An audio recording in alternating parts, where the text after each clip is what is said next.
Radnor Township Planning Commission meeting.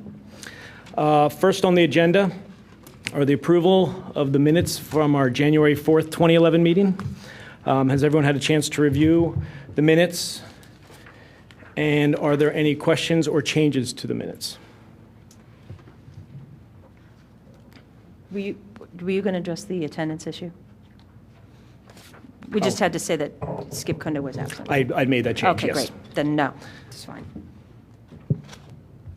Any other questions, concerns? Motion to approve? So moved? Second? All in favor? Aye. Any opposed? Very good. First on the, I'm going to just switch one thing really quickly. First on the agenda, I'm going to put subdivision 2010D08 preliminary of Eastern University. This application has been tabled for tonight. If anyone is here for that application, it has been tabled for tonight at applicant's request. Do I have a motion for approval to accept an extension? So moved? Do we have a second? Second. All in favor? Aye. Any opposed? Okay. Now to the, I guess, the second on the agenda. Recommendation to the Board of Commissioners, Ray KMO-361 Realty Associates, LLC, St. David Square Shopping Center located at 550 East Lancaster Avenue, has made an application to the Radnor Township Board of Commissioners to modify certain portions of a 1991 Declaration of Covenants. The Board of Commissioners has referred the matter to the Radnor Township Planning Commission. Applicant is here, and Dan, can you give us a brief synopsis, and then we'll hear from the applicant. Yes, this is an application dating back, or a subdivision, let me try that again, a land development dating back to 1991. There was a 25-year covenant placed on the property. Last year, the owners came before the Board of Commissioners and requested that the covenant be modified, which was approved. And that was basically to allow a restaurant and to allow alcohol to be served on the property. The applicant has come back asking for a change in the covenant again. The commissioners reviewed, felt it was best that the Planning Commission speak to the concerns and report back to the Board of Commissioners. And basically, the applicant is here, as you pointed out, can give a little more detail, but it's really to build two structures on the property which are not permitted under the current covenant. I should point out the covenant expires in 2016, so it's a few years away. And that's it briefly. Very good. Is the camera on? Yes, they can turn it on for you.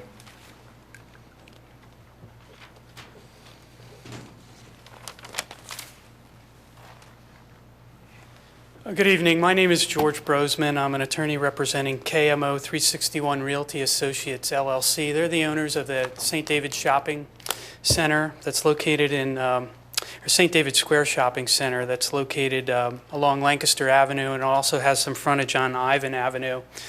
As Dan Malloy said, the property is subject to a declaration of covenants that's dated 1991, and it has a 25-year term expiring in 2016.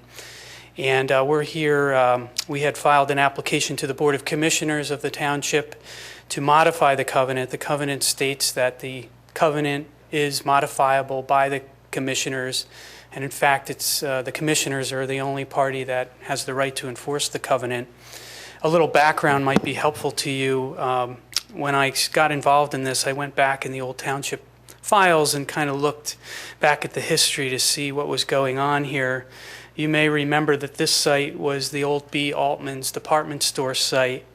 And as far as I could tell from the township records, that store ended up closing around 1989, 1990, something like that. And I've put up here the site plan. This is an existing conditions plan. You have Lancaster Avenue along the top here, Ivan Avenue along the right side here. This building here, the largest building, was where the B. Altman store was. And at the time B. Altman was there, these other two buildings were not on the site. So as far as I could tell from the township records, the B. Altman store ended up closing, and the property basically had to be redeveloped to fill the void left by the B. Altman store. That's a pretty big building with 2 stories, and as we know, what happened was they broke that building up, which was one large department store, into several uses that are there today.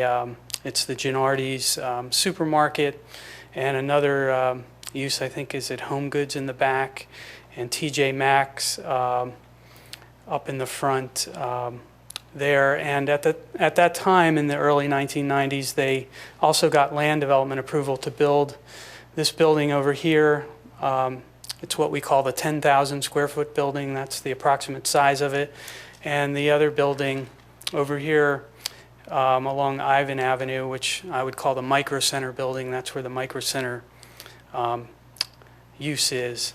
Apparently, as part of the land development, I gather from speaking to one of the neighbors that I know, and even I could kind of get the flavor in the township records, was since the B. Altman building was being changed, and particularly being changed to allow a grocery store use here in the back, closest to some of the residents, there were concerns at that time about the impacts that would come from that kind of change of use. And the land development plan addressed some of that, but it also at that time there was a covenant put in place that basically had some specific conditions about the Gennardi's, but also had a condition that said that the square footage that was shown on this plan, which is approximately 219,000 square feet, shouldn't be added to without during the term of the covenant, which was 25 years. But the covenant did say that it could be modified at the approval of the commissioners.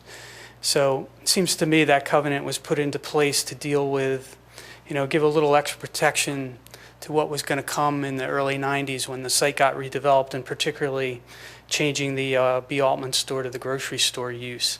So fast forward, all these years, the covenant has remained in place. Apparently there was a request last year that was not brought to you, and I wasn't even involved in it, but there was a request to amend the covenant. One of the covenants was that there could be no restaurants on the property, and I believe there was a covenant against any restaurant serving alcohol. And the owner at that time came in and asked the commissioners, could we amend the covenant to allow 5,000 square feet of the 10,000 square foot building to have a restaurant in it that would serve alcohol? And that was approved by the commissioners, and that covenant, I think, was drafted by the solicitor's office, and as far as I know, was recorded.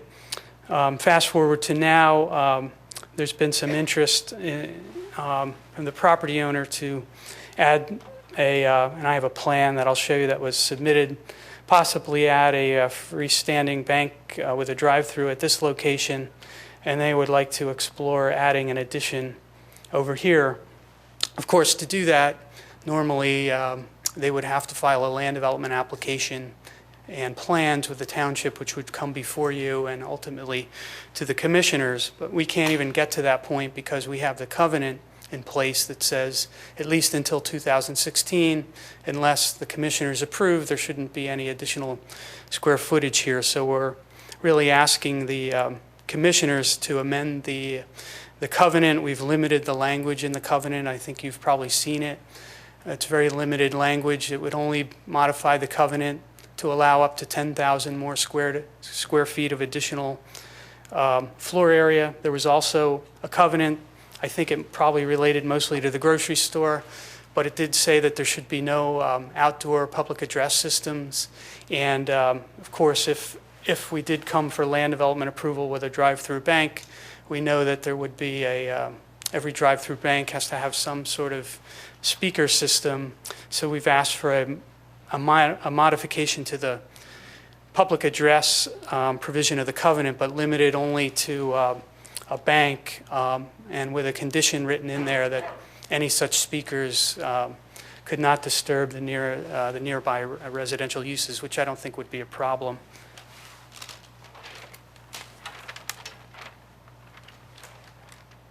So I'm flipping this over. This is just a concept plan at this point, but we thought when we were coming to the commissioners and discussing the covenant that it would be helpful to them to see, well, what did you have in mind? What was driving this? So here in sort of the center of the site. There's two access points from Lancaster. There's this one over here, sort of westbound area, and then there's the other access point kind of in the middle. They're thinking of a small bank pad here, and the addition to the 10,000 square foot building in this area. Now again, as I said, the covenant, all that we're really asking is permission to build this before 2016.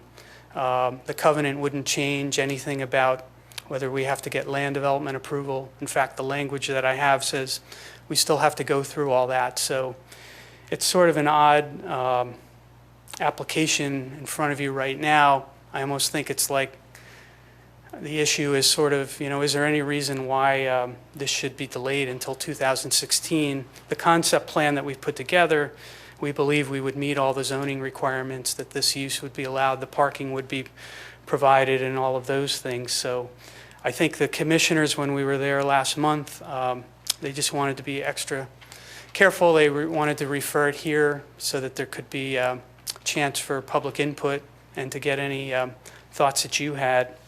And then we'll go back in front of the commissioners hopefully next week. Notices have been sent. Dan Malloy put together a pretty extensive list of neighbors, and we sent notices, I believe it was to over 200 property owners. For what it's worth, this is smaller, but we just took an aerial so you could get an appreciation of the properties here in red. Lancaster's here. You have the Radnor Financial Center here, the Radnor Hotel here. This is Ivan Avenue. These are the Radnor Crossing apartments in the back, and these are residential uses here, the St. David's Park condominiums, some single-family dwellings, and along the front here, there's office building, offices over here, and that's the Sinkler building over there. I know some of the neighbors that are here. I actually know Mr. Gwinnett, and him and I have spoke. I think he's going to speak to you. Apparently, back in the 90s when they came for the development, there was a berm that was constructed back in this area here of the property, and there was to be planting put on that berm, which I believe the planting was put on the berm, but the planting has died out, and some of the plantings in the parking area, Dan Malloy had brought to our attention even before I spoke to Mr. Gwinnett that those had died out.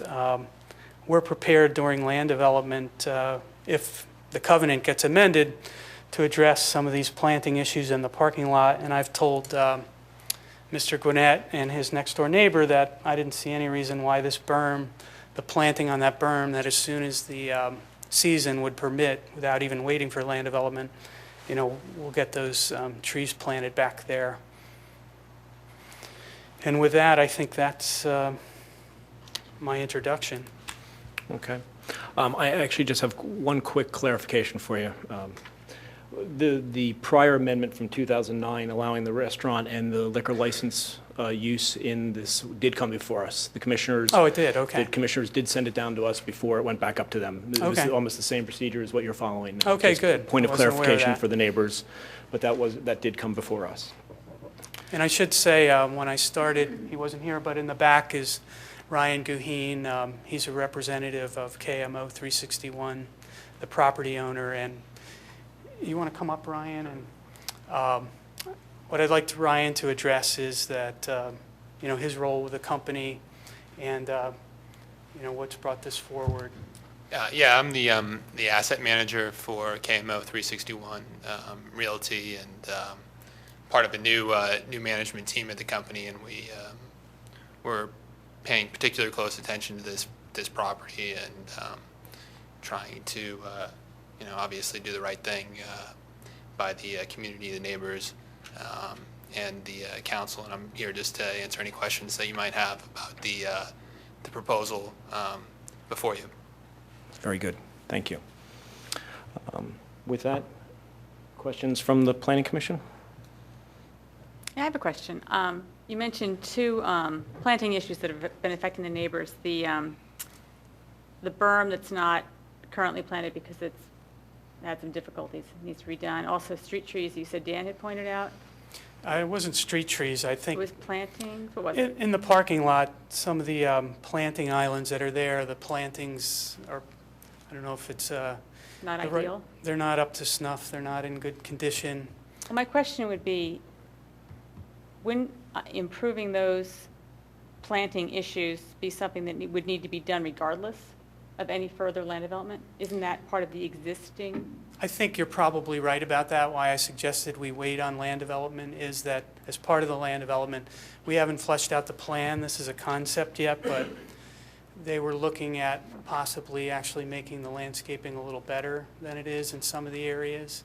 I mean, this is a limited project as far as size, so within a reasonable budget, they would like to make some upgrades to some of the landscaping. So I guess what I'm saying to you is, at a minimum, it would be replaced, but when we come forward, we might actually be showing you some bigger islands and some more plantings at that time. And are you still considering the restaurant use in what you call the 10,000 square foot building and now also a bank building, or has the direction changed? Well, I'll let Ryan address it, but the bank building is certainly its own thing. And then over here, we're asking for an addition to the building. And within that space, I believe the covenant was amended. If we got this approved, this is roughly 5,000 square feet. It would be a 15,000 square foot building. The covenant that was amended last year or so would allow 5,000 square feet of the building to be devoted to a restaurant use. So that wouldn't change. It would just give us more flexibility of where to put that restaurant. But I think the main problem is they haven't found a tenant for the restaurant yet. Ryan, before you answer, I can't watch you bend over that far. Yeah, I have no problem with this height. But I don't want to just check. Yeah, the 2.5 hour drive's got my back a little bit flared up.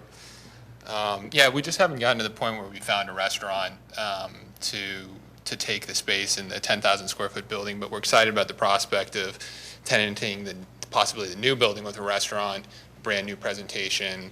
That's something that restaurants would typically like is a newer building, two-sided glass building, something that's a little bit more attractive than what's currently there. What's exciting about, I think, the addition is it also sort of covers up that existing building, which doesn't present particularly well right now, and kind of puts a new face on that building. So that's something we're possibly particularly excited about for the shopping center and for the presentation of the shopping center to Lancaster Avenue.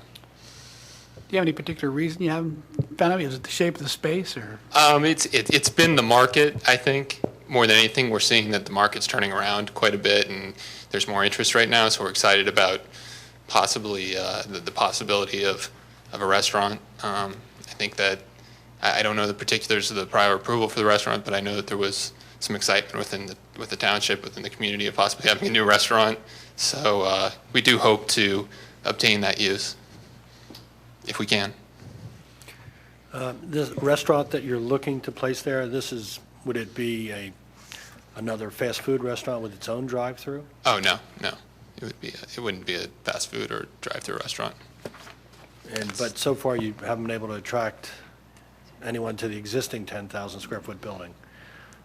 But you just want to add to this building, and Well, we don't have the vacancy right now either. We did I think we have only one small vacancy. The center is over 99% leased right now. So I think possibly having the addition gives us the opportunity to have the proper square footage to accommodate a restaurant of that nature.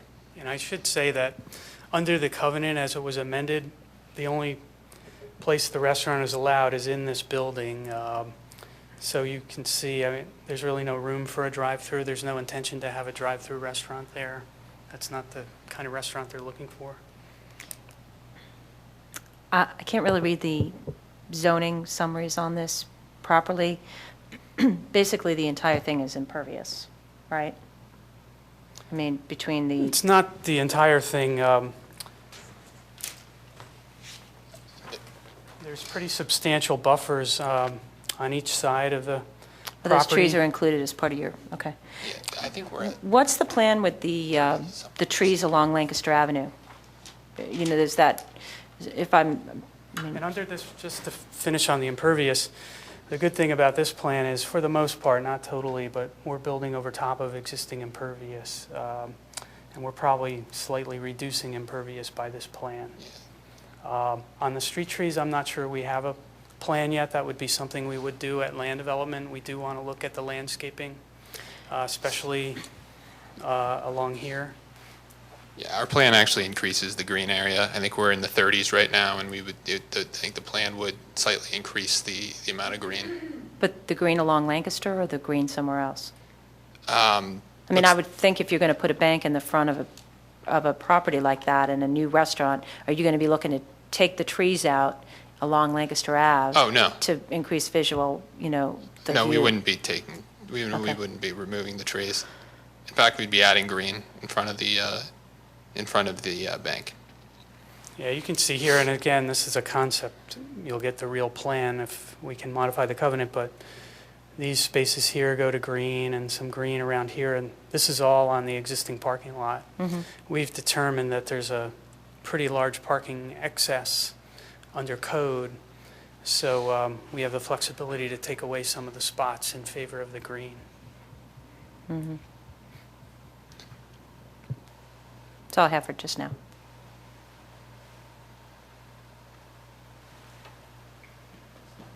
Did you propose to put the drive-through on the bank, using your drawing?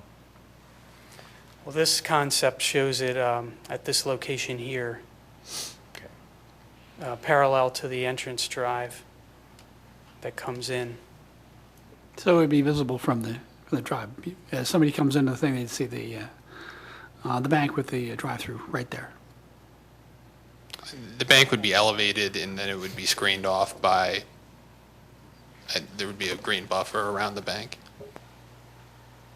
I don't see any green buffer or anything between the driveway itself. I mean, you know, I mean, I just see a line there, and this is not a land development plan. We will have to come in with a land development plan. okay, okay, I see what you're talking about, green, all right. Yeah, this, I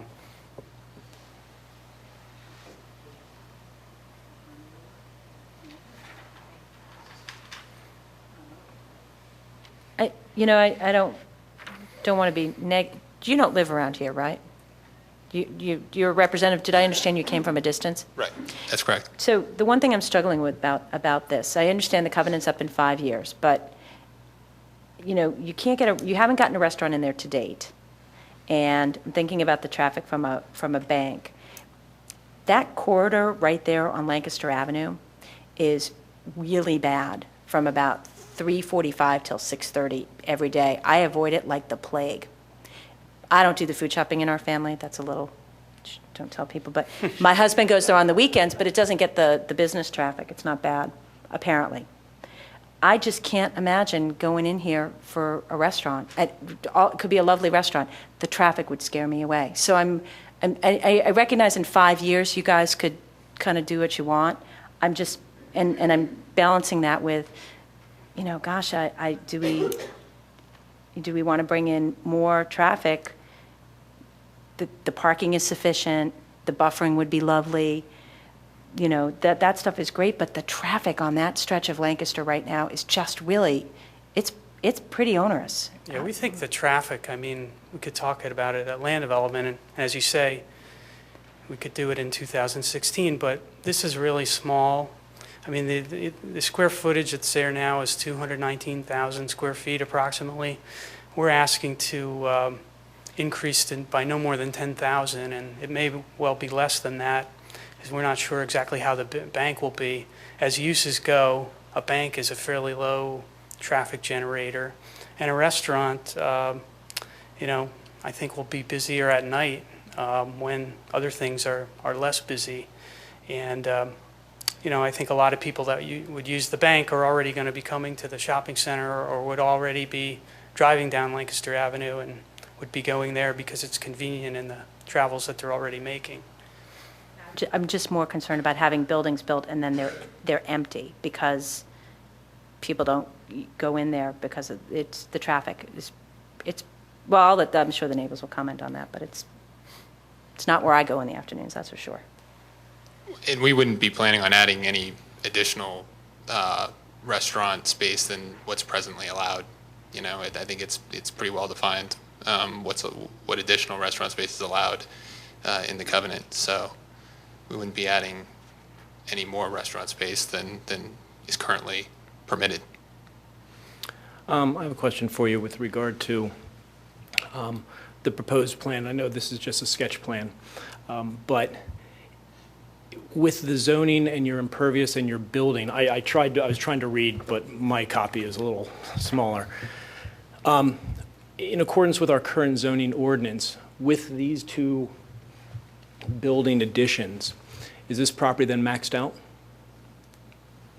Do you mean from a parking point of view? From a parking point of view and from a building point of view? From a parking point of view, I believe we still have a little bit of extra parking. From a practical perspective, I think it's probably maxed out, I would say.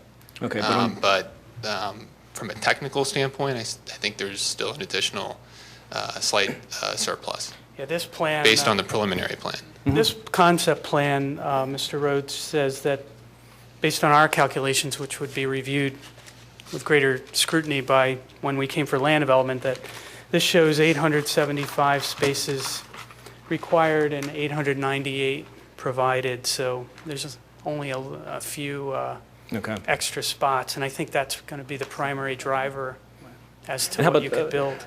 In our zoning code, Dan, is there a distinction drawn between impervious and maximum building area? And where are they with regard to maximum building area? I would have to look, but I could look up in the code. Okay. Mr. Brosman, do you have that on there? It says on the plan here that PB, which is the district that most of the property is in, is allowed 20% building area. That existing is 13.9% and 14.7 is proposed. So there is room on building area. And so I think the parking is really going to be the thing that is the limiting factor, as it is, I find, with In most places. most places. So and what was the excess in parking that you would have if this were to be? It's about 20 spaces. Yeah, 875 to 898, so about 23 spaces. But again, this is the concept, so if more green is added, that would probably take away some of the excess spaces. But I that's- guess as a follow-up to that line of discussion, and this is just, you'll understand where I'm going with this, because in 5 years, your restrictive covenant runs out, and you can do whatever you want with this parcel at that point in time, and if it's as of right, we really don't have any way to stop you. But in conjunction with amending this restrictive covenant, would you be in a position to possibly then extend the restrictive covenant as to these restrictions into the future, into another 10 years beyond this? So therefore, the neighbors know that you're not going to come back in 5 years and put on another, max it out, I'll just say max it out to the greatest extent you could. Would that be a consideration? That would be a consideration, certainly, but I think to your point, I think that we are maxed out. I think if we put any more building area on the site, that we wouldn't have enough parking for it to replace the existing parking, to replace the parking spaces we took away and to park the additional space. I think from a practical perspective, by the time that this was all said and done, that from a practical and parking perspective, we would be completely maxed out. And Well, that no would be true, disrespect if it was surface parking, but there's no, I mean, if you really wanted to increase density, you could put two little parking garages or something in there. And then that's, I think, what he's, you could have greater building density and still meet the parking requirement if you put like a parking deck of some sort. I know that that's the last thing anybody here wants to see, but I'm just, just because you say it's maxed out, that doesn't mean that there's no way that you could do it.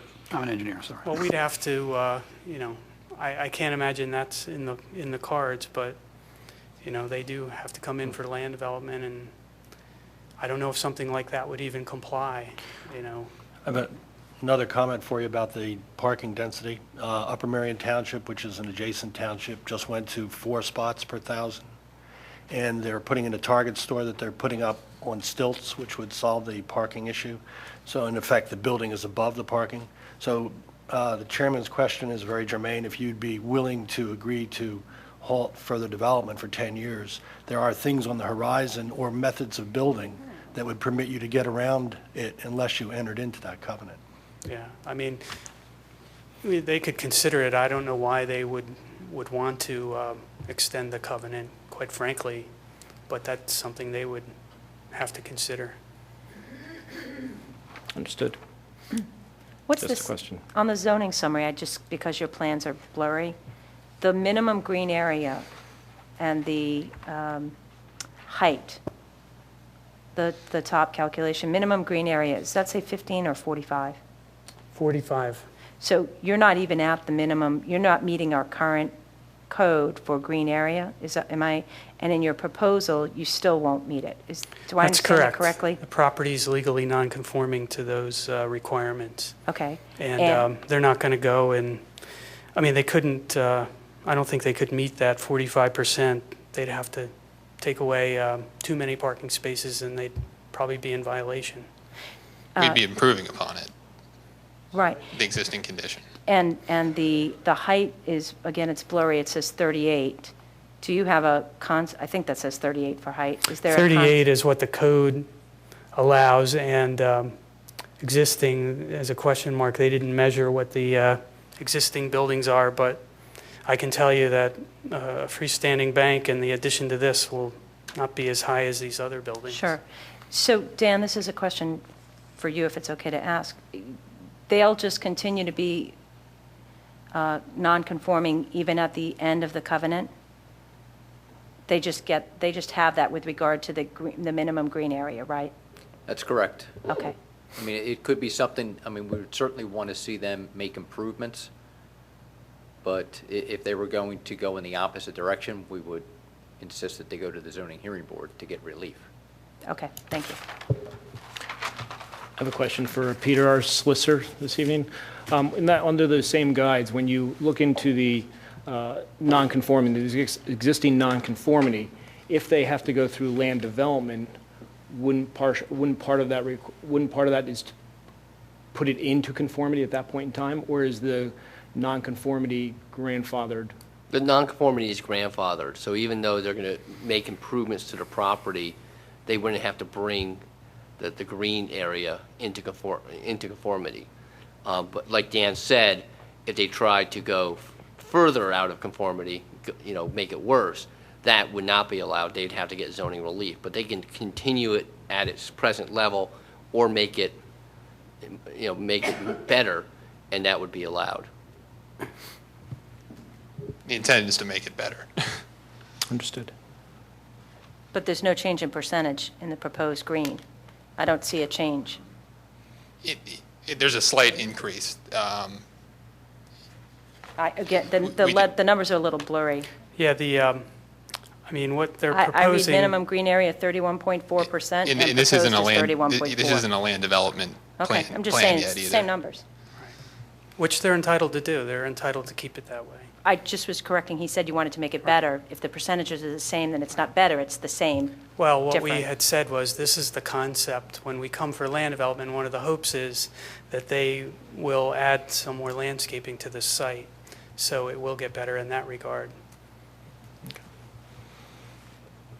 Now, according to what you said, the first paragraph here, it says that the whole thing is planned business district except for two narrow strips, which happen to be residential. And those are where? Those are the left-hand side there? And then Along across- here and along here, which on the aerial, you can kind of see there, this is opposite of what I have. Here's Lancaster. So here's the one residential strip, and here's the other residential strip. From a zoning point of view, it wouldn't seem like much sense to have those strips there, but it seems to me maybe it was left that way to kind of make it a de facto buffer. So it's sort of an extra protection, I think, for the neighborhood because it's zoned residential, and that will just stay. Well, there was a residence. It was an abandoned building there along Ivan Avenue between, 20 years ago. So that's why it's probably residential there. Along the back line, that's PB all the way up to the property line, is that right? Even though the apartments are behind it? Yeah, I think that's right.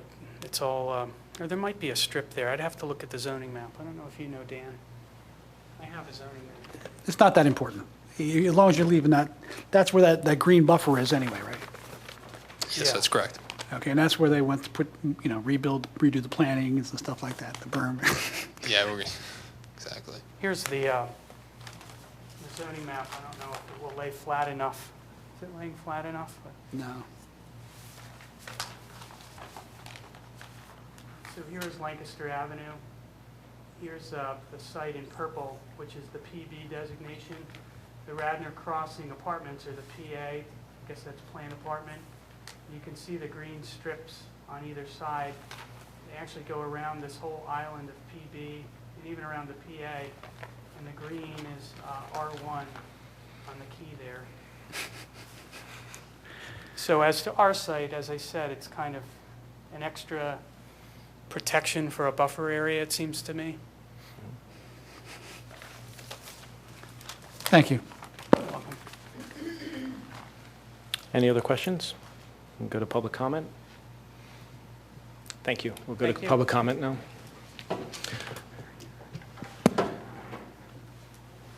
Here you go. Can you come forward, please state your name and address for the record? Cheryl Tamola, 411 Midland Avenue, Wayne, PA. Yep, sorry. I keep thinking this is the microphone. No, pointer. Is that better? Okay. I'm probably the only person in this room who was around when this covenant was done. I was on the Planning Commission. So I do remember why we did it, and it was certainly to protect the dense residential areas around this commercial site.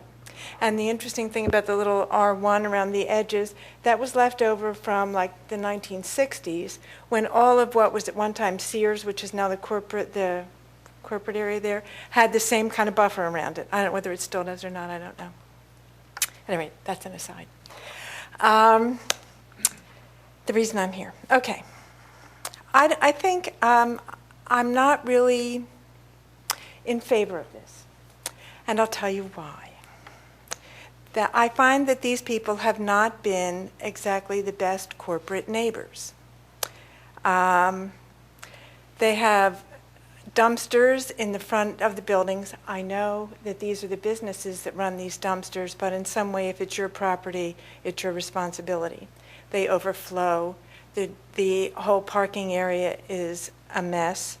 So the trash gets blown all over. There is no sidewalk to get there. Many of the employees of these stores come either on the train or the bus.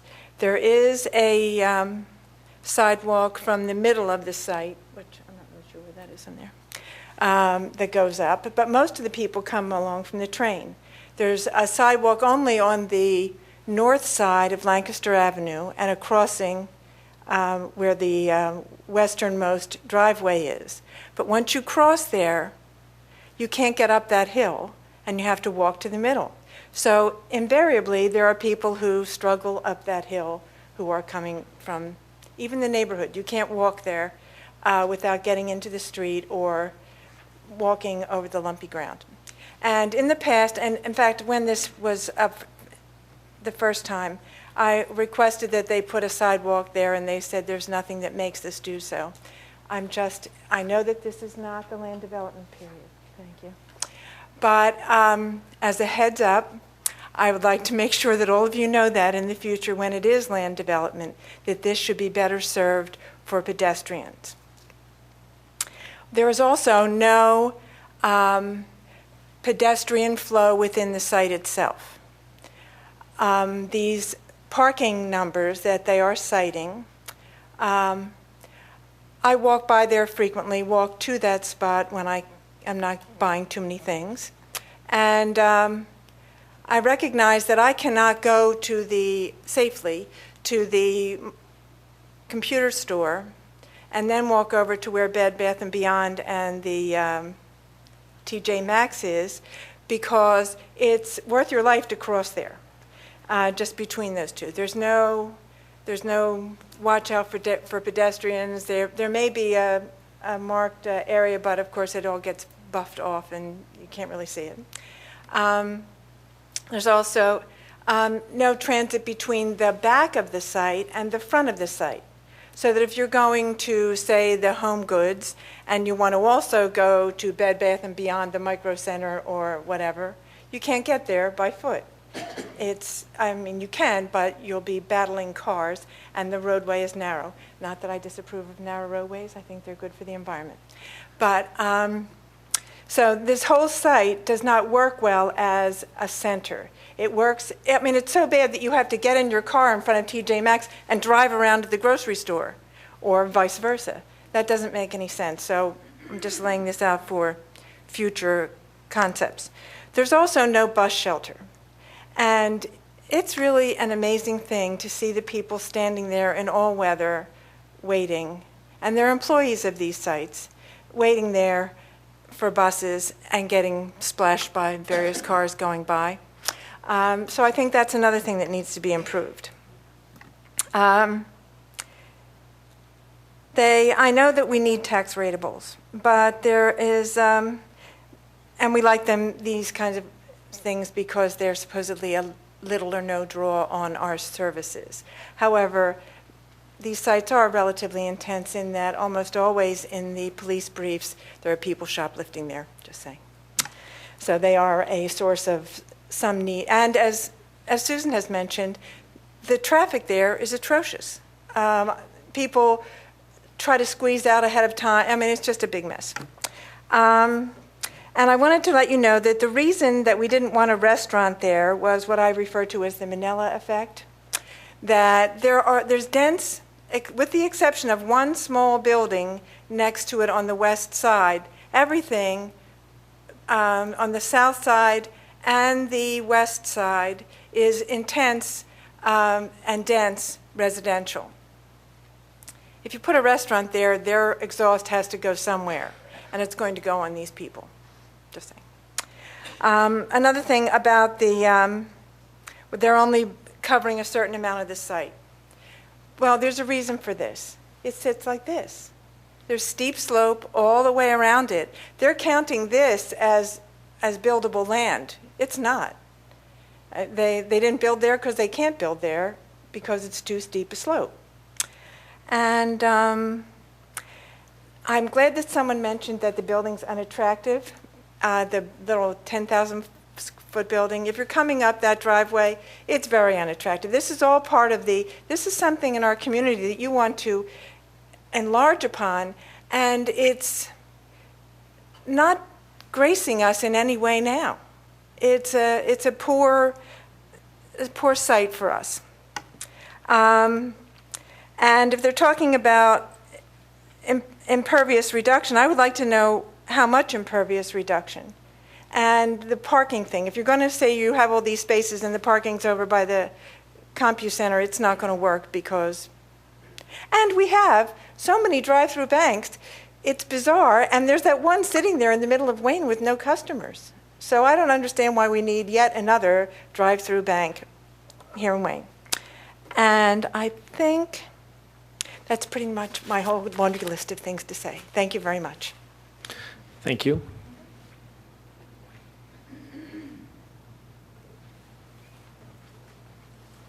I think I have a little bit of a laundry list too. My name is Mary Pontius, and I live in St. David's Park condominiums. I will say I've lived in the township almost my entire life. I moved to St. David's Court, and actually, hello, how are you? And my parents moved there when it was a golf course, so we saw Altman's come in, and then Radnor Crossing come in, and so I've sort of seen Sears come and go, and the whole thing from there. I haven't gone very far because I'm now in St. David's Park, and when I bought my unit and I scraped up my shekels to move to what I will now call probably one of the nicest places in the township, we have 152 units, and we pay, I think, a pretty hefty sum of taxes, and really, we don't really require too much there. I bought a unit facing Altman's. And it was Altman's when I bought it, and my life has changed a great deal since then. And a couple of things, just so you all know this, and I was just scribbling some notes. The TJ Maxx that is in there is one of the 10 top TJ Maxx in the United States. I directly look out onto their parking lot. It's packed all the time. It is always, always busy. There is always an empty store in that one big chunk where the dry cleaner is.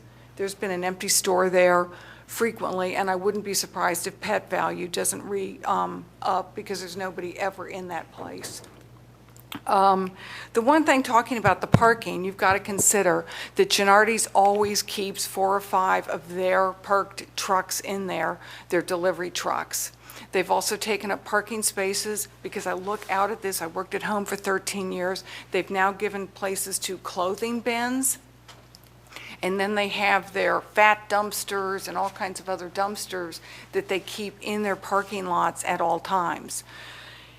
Probably starting at about 5:15 in the morning till about 11, there are going to be 7 or 8 tractor trailers either lined up, queued up to get into the Gennardi's parking loading docks. They come up by Micro Center, cut in front of TJ Maxx, turn that big corner, run over a few curbs, knock over a few trees. They've knocked over stop signs and all kinds of other things, and have to make this wild contortion to back into their loading docks there. So that is, again, you've always got parking places taken up with all of their traffic. There are no trees, nothing was put up between St. David's Park and that whole complex when it was built. They did put the berm back, covering back by, and your trees, I just looked at them the other day and I was like, those trees are all dying that they put in 20 years ago. So they're there. Micro Center's always busy. Their parking lot is like a major mess. It's potholes. It is a dump. And I don't know if anybody's been in there recently. Unfortunately, I've had a few. In the last week, I've been in there probably 10 times. The traffic is incredible. And my sister came one day and we had to leave St. David's Park and go to the Blue Route. I said it'll take 20 minutes. It took us 19 minutes. So I totally know what you're saying about the traffic. The other thing is, for people who, like me, if I'm going to Wayne, I'm not going to go down Lancaster. I'm going to cut down Midland. So we're taking every back road, so you put more traffic out there, and everybody else living in the township is affected. Empty banks, that was already mentioned. And again, the noise is unbelievable that I listen to. I'm used to it. I can never sleep with my windows open in the summer, and I will be the first calling the police when there are people coming out of a restaurant that are loud. I mean, I am not hesitant to call the Radnor police and say, come and take care of this noise problem. Because from what I understand is you shouldn't be making noise that can be heard off of your property before 7 o'clock in the morning. And I don't know what time it is in the evening, but I guess it would be sundown. Does anybody know? Well, there is. 9 p.m. 9? 9. Okay. And they're pretty good about the mowing. Sometimes they're out mowing at 6:30 in the morning over there. But it's pretty noisy there already, and that's just a little bit of my background on it, and I would really prefer not to see it. Let's hold it off for 5 more years. And I just don't even think we don't need the bank. And how many more restaurants are we getting in that Acme shopping center? What, another 3 or 4? 2, 3? I don't know. And look what White Dog's done to us. Thank you.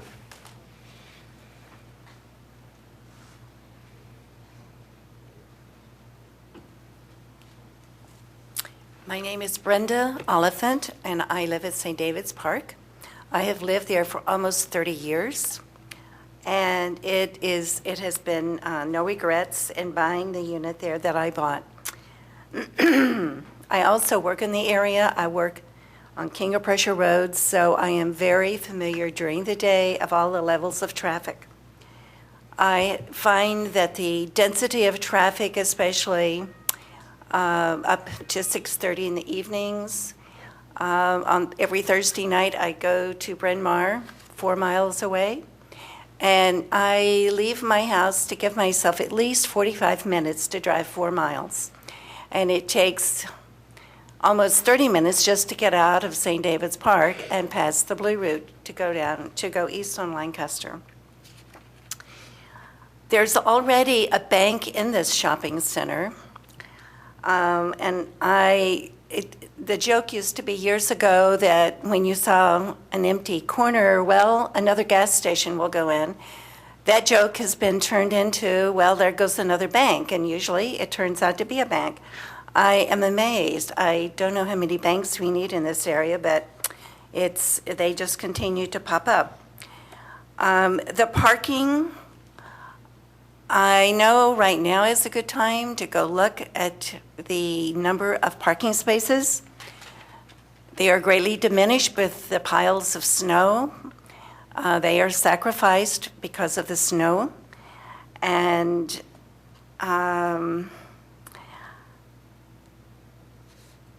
as far as keeping green, I think that so far my experience has been that Radnor Township is very concerned about green. I could not support that more. I think that that is the way to go. And sacrificing a few parking spaces just to have some more trees, but then the parking spaces really can't be sacrificed if you're going to do what you are talking about doing. Parking is one thing, and the traffic is another thing to consider. And I know where we live, one traffic issue that St. David's Park has dealt with for almost 30 years, or at least since I've been there, and that is persons who are traveling toward Lancaster Avenue, approaching either on St. David's Road or Chamonix. At that traffic light, frequently people will cut through our property in order to avoid that traffic light. And it happens no matter which direction they're going. So now they don't do it so much because we have so many piles of snow that they cannot save any time by going through our property. But I think adding to the traffic is not a wise decision, and I cannot support this. Thank you. Any other public comment? Okay. I had one letter that we... I'm sorry, yes, absolutely. 1 second, though. I have one letter that we received today from Mr. Jim Schneller, who also lives at St. David's Park Apartments. I'll summarize his letter. Basically, it's addressed to the Planning Commission regarding this proposed amendment to the declaration, the covenant. And basically, one of his complaints is the lack of notice, that only 14 days ago was the notice sent out, or it was before the Board of Commissioners. Another issue he cites is would set precedent for future township covenant-related issues, and his concern that this might spur that if the township has other covenants that it would set a precedent. The other next issue is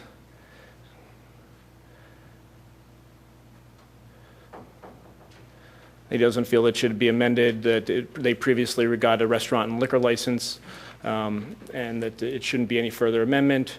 Again, the safety and comfort environment of the immediate region would be negatively affected. The traffic, he cites noise levels, morals of the community, cites peaceful atmosphere, quiet, green tone, character of district.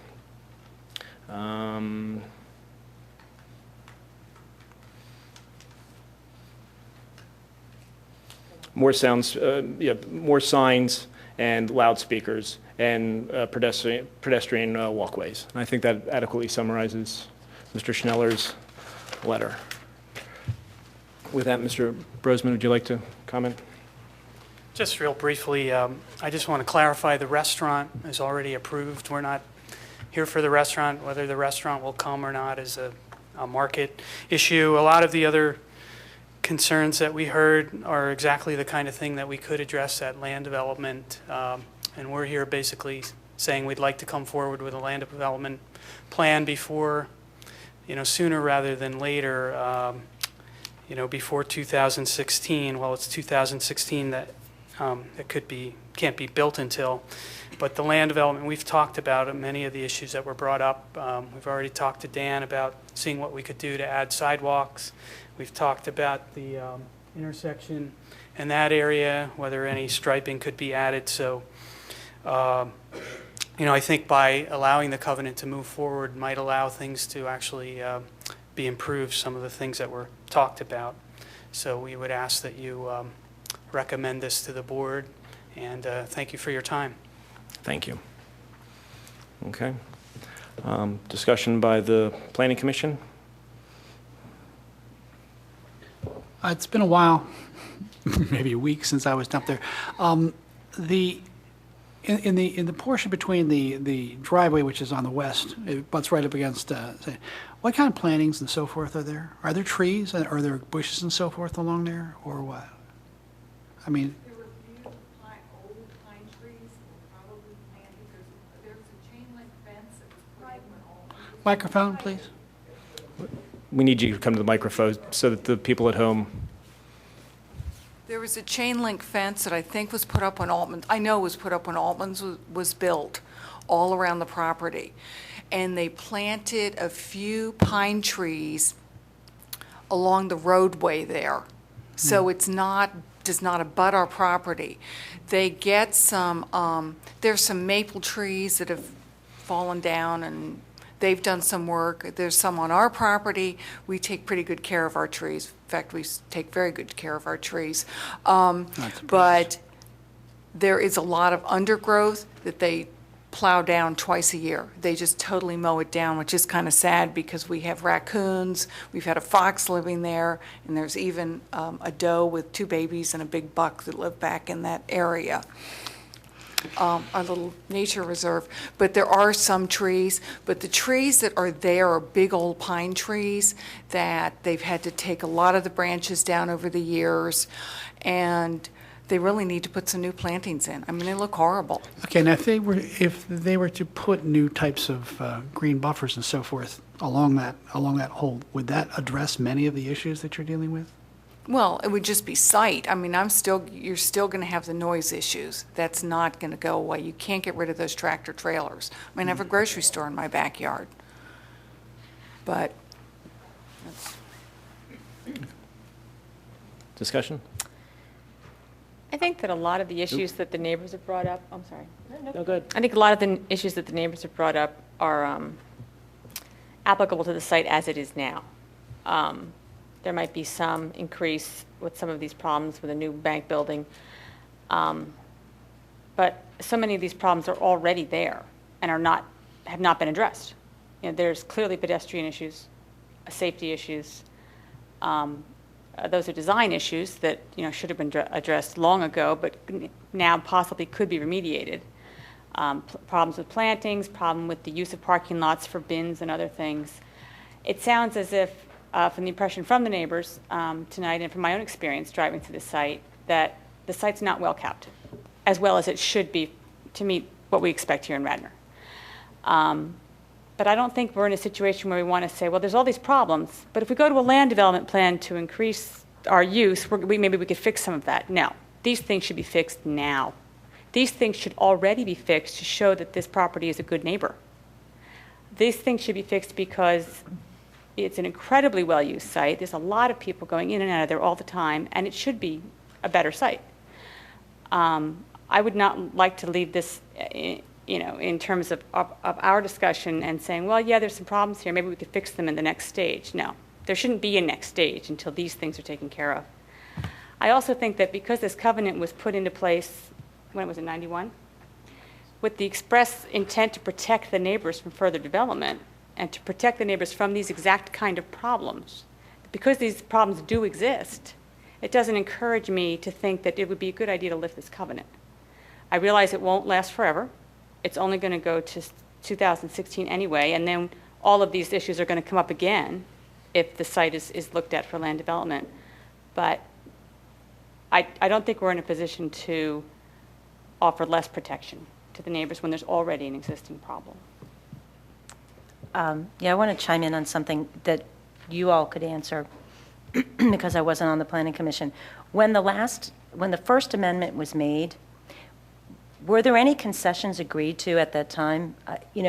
Basically, the covenant's going to end in 5 years. And the quid pro quo here could be, I couldn't agree with Julia more, the site already needs attention. Arguably, some of the original covenants are in violation, delivery truck times. I mean, I'm reading through the original covenant, so it sounds like we may have some issues with enforcement anyway, but did you give anything with the First Amendment? Did you improve the site? Because I'm feeling like if I were even going to consider this, some of these things that you're talking about addressing in land development, no, we'd like them now. I'd like to know how high the building, I'd like to know where the trees. Something, Mr. Rhodes referred to, would you consider extending the covenant for further development? What are you willing to give now for us to even consider giving you something now? I think that's about the nicest way I can think to say it. So there you go. Skip? Well, I do agree with Cheryl and Sue, because it seems to me that if you're going to come before us asking basically for the ability, which is a very legitimate purpose, to make more money, there's no economic hardship. The PennDOT didn't take away 25 spaces or a building, that you shouldn't, if you're going to sell a car, you should wax it and polish it and vacuum it. And it sounds like the site needs the equivalent of that. And it would be a tremendously helpful gesture, it seems to me, if some of these things were done before we actually acted on this, or at least plans were initiated or commitments were made that made the covenant amendment contingent on that. So I do agree with them. I will say one thing about traffic. I think that actually the biggest culprit here is probably the Blue Route connection down the street and the timing of entry, et cetera. I think that creates the problem much more than the 20 or 30 cars you may add in a day with the bank, and maybe the 30 or 40 on the restaurant in that time period. But it does come across that we just granted a concession that hasn't been acted on, and you're probably going to ask for something again after this, and I think we ought to fix things up now while we can. Thank you. Doug, do you have any comment on that? Okay. Can I just make one more comment, too, that something that hasn't been brought up is that Gennardi's is a madhouse now that Acme in Wayne is closing. And I know some of the managers in there, and they're like, it just increased. It's just nuts in there. I think were you in there yesterday? They said that's how it is all the time now. And I thought it was just Super Bowl Sunday. They said, no, that's how it is now that the Acme's closing, and it is. You couldn't even find a parking place yesterday. So. Okay, my comment with this is pretty much reiterates what the rest of the Planning Commission has stated in the past, just now. Except I will add that I believe the restrictive covenant was probably put in 1991 for the protection of the neighbors.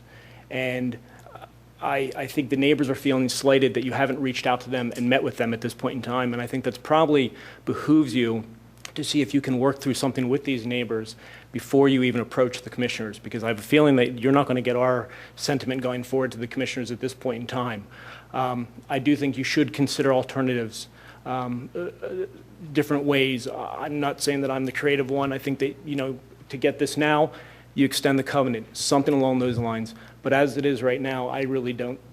Again, I think it's, you're asking for a lot, and it is really just for your financial benefit at this point in time, and I don't see it at this time. With that, do we have a motion? Could I, before you do that? We've heard what everybody was saying, and I think we're going to ask to table this matter to perhaps talk to some of the folks and think about some of the comments that you've said. So we'd just as soon not have you make your motion. Very good. Do we have a motion to table this matter? So moved. Do we have a second? All in favor? Aye. Aye. Motion approved. Thank you, Mr. Okay, Brosman. thank you. Thank you.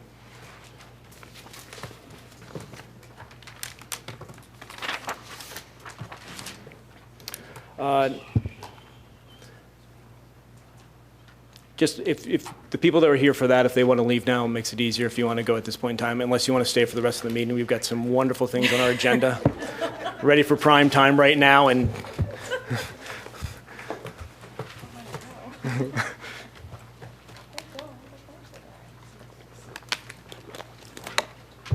but the next thing on our agenda this evening is subdivision 2010 S03 final.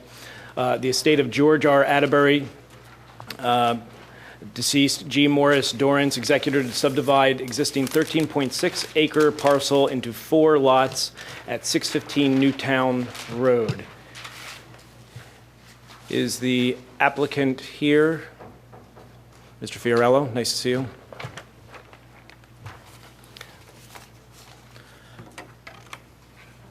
With that, Dan, take it away. Okay, this, we saw this plan back in July. Came before you as a minor final. The applicant went back after our comments, went back and forth with the owner of the property, and I understand he had some difficulties with some of the owners passing away, so I think that's one of the reasons why it's taken so long to come back to this board. But just let me refresh your memory on where we are. We have Newtown Road running across the top of the plan, running in an east-west direction. Sproul Road bisects part of the property, and that runs in a north-south direction. We have the Radnor Chester Road is coming in straight across. And just for your information, the Radnor Chester Road at one point ran through this property and connected to what is now known as Chandler Lane. So part of the driveway to the house is really in the bed of the old Radnor Chester Road. There were 18 comments from the staff's review of the plan. I'm going to just key in on about 8 or 9 different ones that I think are paramount, and although I think all 18 comments are important. But item number 1, one of the comments back at the July meeting was concerning Lot 4, which is this piece here. And I guess I jumped ahead of myself. Let me show you some of the colors. The yellow represents existing structures on the property. There's the house, a barn, and a carriage house. The orange is shown here is the existing driveway that serves the property. The maroon color shows the existing driveways and existing impervious cover. And, I'm sorry, the proposed, thank you. And the green shows the proposed 3 new homes. So they plan to keep the existing house and the carriage house and tear down the garage. One of the things you will notice is the existing driveway is actually on the 2 properties that front Van Leer's Run. The part of this application is to relocate that driveway from the other properties onto this site, specifically lot number 1. So just to give you some background, this driveway, the Atterburys own this parcel and the one next to it, Knox Road, Shadeland, and Atterbury Road. When Van Leer's Run was developed, he already had a driveway that ran through the middle of their property. This driveway was relocated to the rear of the Van Leer Run property. So that is being shifted. So what I started to say was lot number 4 was split by Sproul Road. One of the comments back in the summer was to split lot 4 and somehow make the parcel that is bisected by Sproul Road a separate lot, which they've come back and done. So my first comment is the plan should now reflect that this is a 5-lot subdivision. Item number 2, again, refers to Lot 5, which has 2 streams running through it. There's the Van Leer's Run, the stream that comes into the site here, and there's Ithan Creek that is running along here. So there is very little land area that is developable on the property, and it's much too small to have a home. So a conservation easement or a deed restriction needs to be placed on Lot 5 so that no future development can take place on it. Item number 3 refers to the carriage house, and staff is recommending that the applicant either attend the zoning hearing board to get approval to allow the carriage house to be a separate dwelling unit, or to remove the kitchen and sign the appropriate documents that would identify that it cannot be used as a residence. Because the way it's set up right now, that would make it 2 residences on one property. Jumping down, we are, since there's more than 1 acre of land being disturbed, we require an NPDES permit from the County Conservation District. We're also looking to have a sidewalk installed along Newtown Road. As you know, there's a little shopping center, the little village of Ithan, which is right over here. So staff believes a sidewalk along here makes a lot of sense.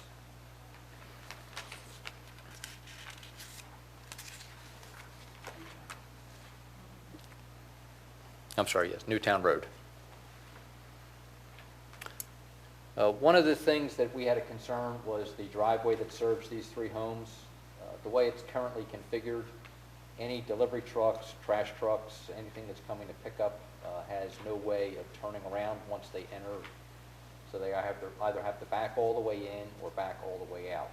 So we are looking for some mechanism, either a bulb out of some sort to allow larger vehicles to make a turn without having to pull into someone's personal driveway and make a 3-point turn.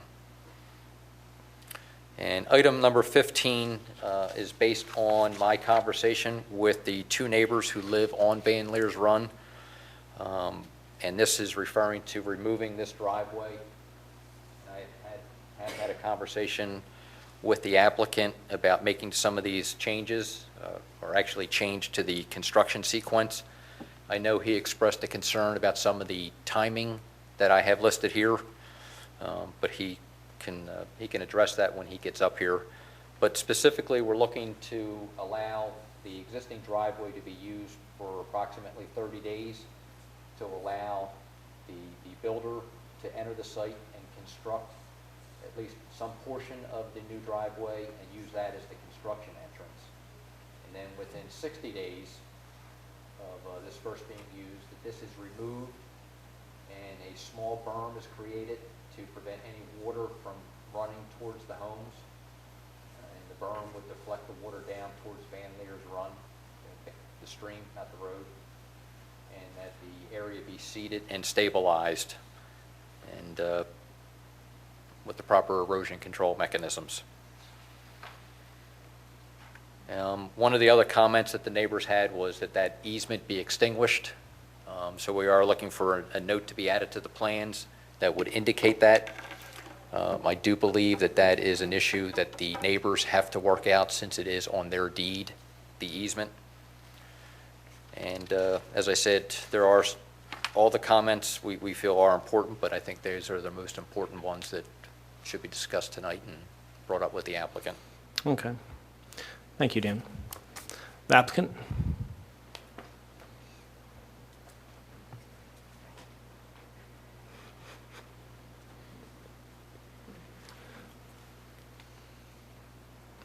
Dave Fiorello from Omni and Associates, engineer for the applicant. My name is Chip Vaughn. I'm here as a representative of the estate.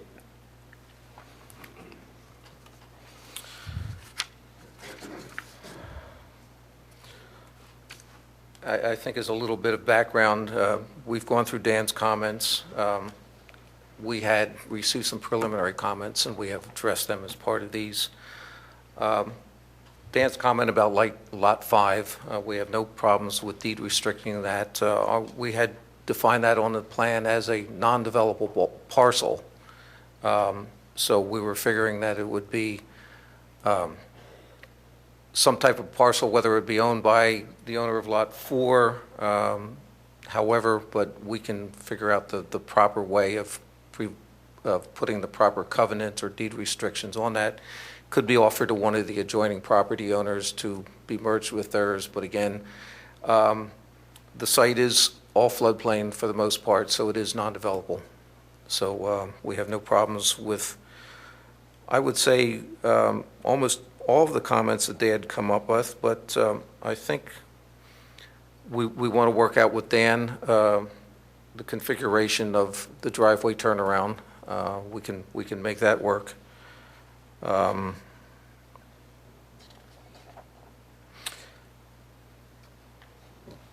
Chip, did we want to discuss the carriage house?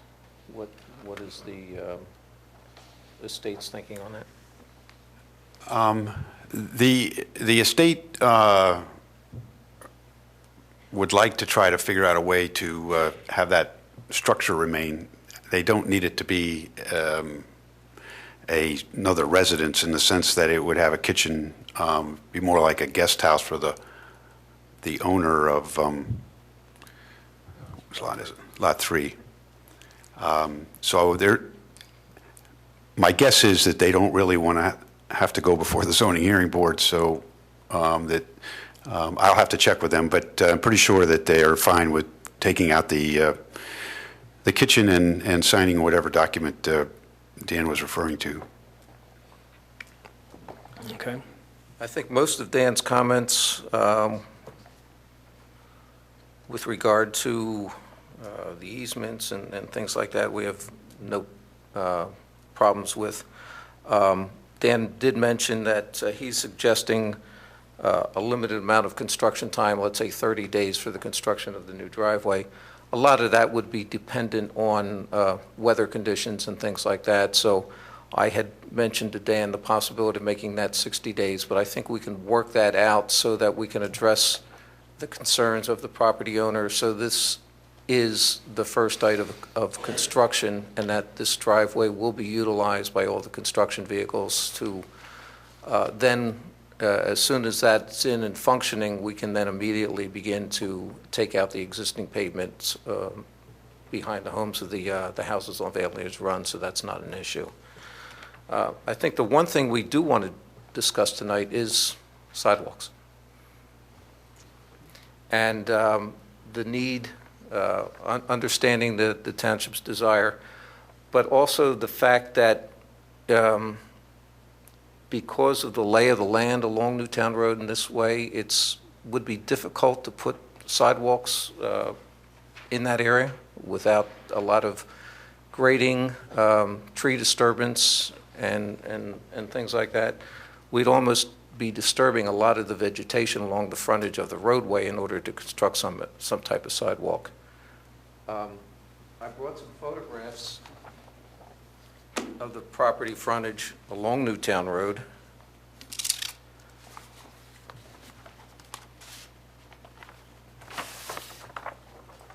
I've blown them up, hopefully they can be seen in this.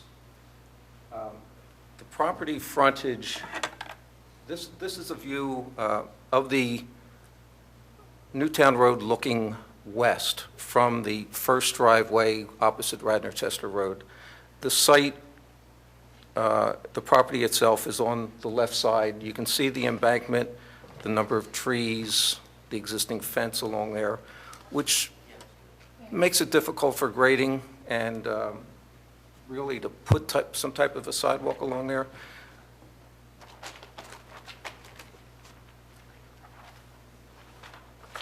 The second picture is looking to the east from about the middle of the property. The entrance down to the carriage house is down here. You can see again the embankment, the vegetation along the edge of the road.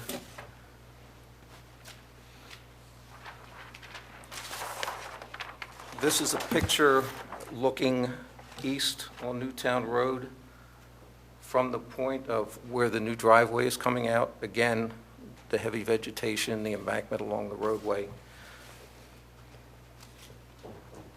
So it's questionable about, how much this would be used in addition, since there's no sidewalks really in that area, and whether they would actually actually be used. So I think we would like to have your feelings or like your thoughts on the need for sidewalks at this location and whether it actually serves, whether it's actually worth putting something in like that. When we look at the site itself, relative to the vicinity plan of the site. Again, keep up on the screen, this shows the site in the center and shows all the development around here. Newtown Road, west to east. I believe this is the little shopping area that Dan was making reference to.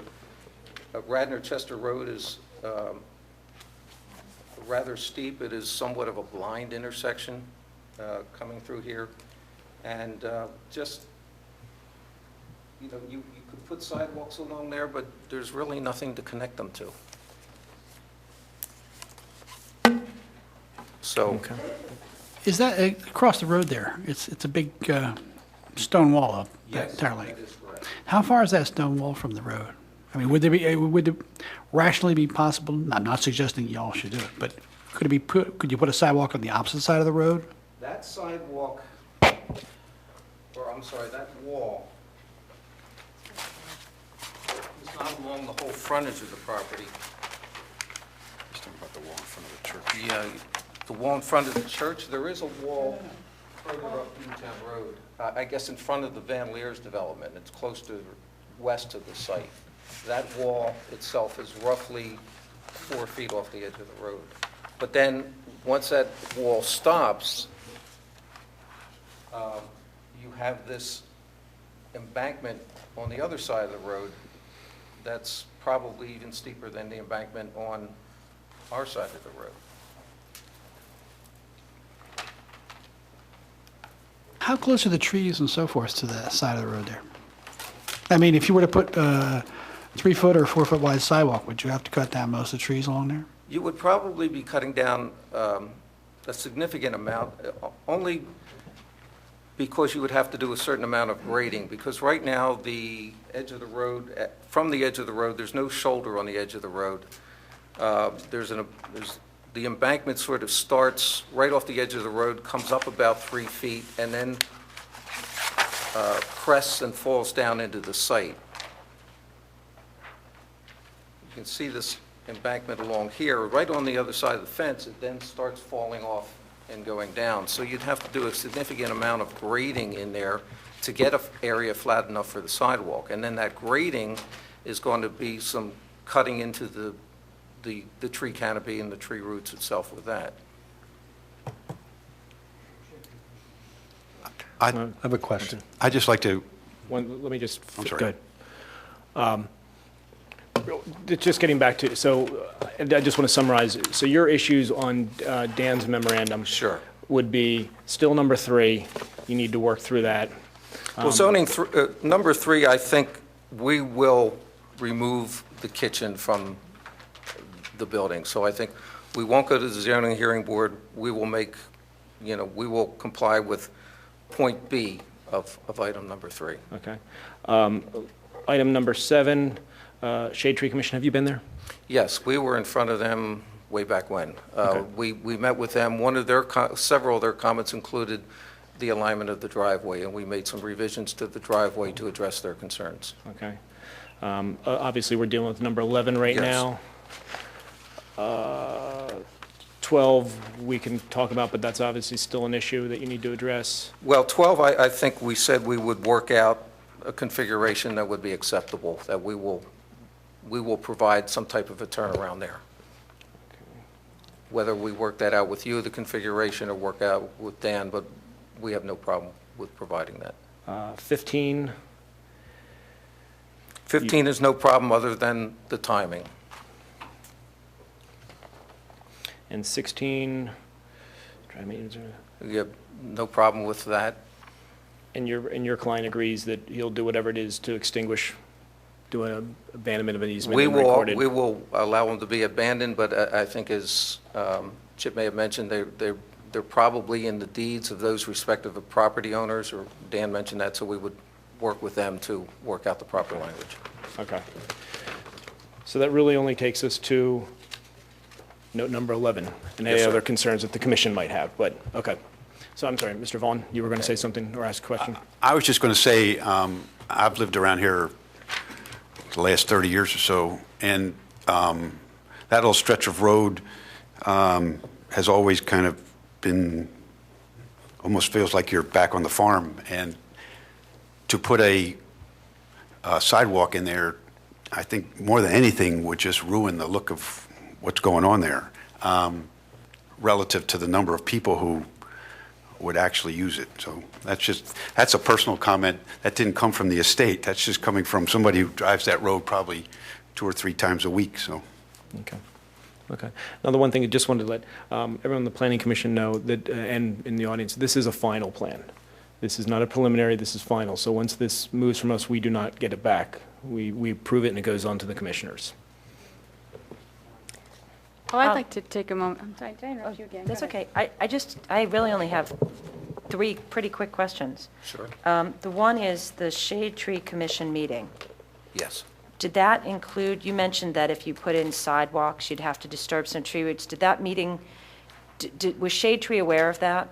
No, we had met with them before these comments. So, Dan, does that potentially do they maybe need to go back to Shade Tree if, with regard to the, what would happen with sidewalks and trees and things like that?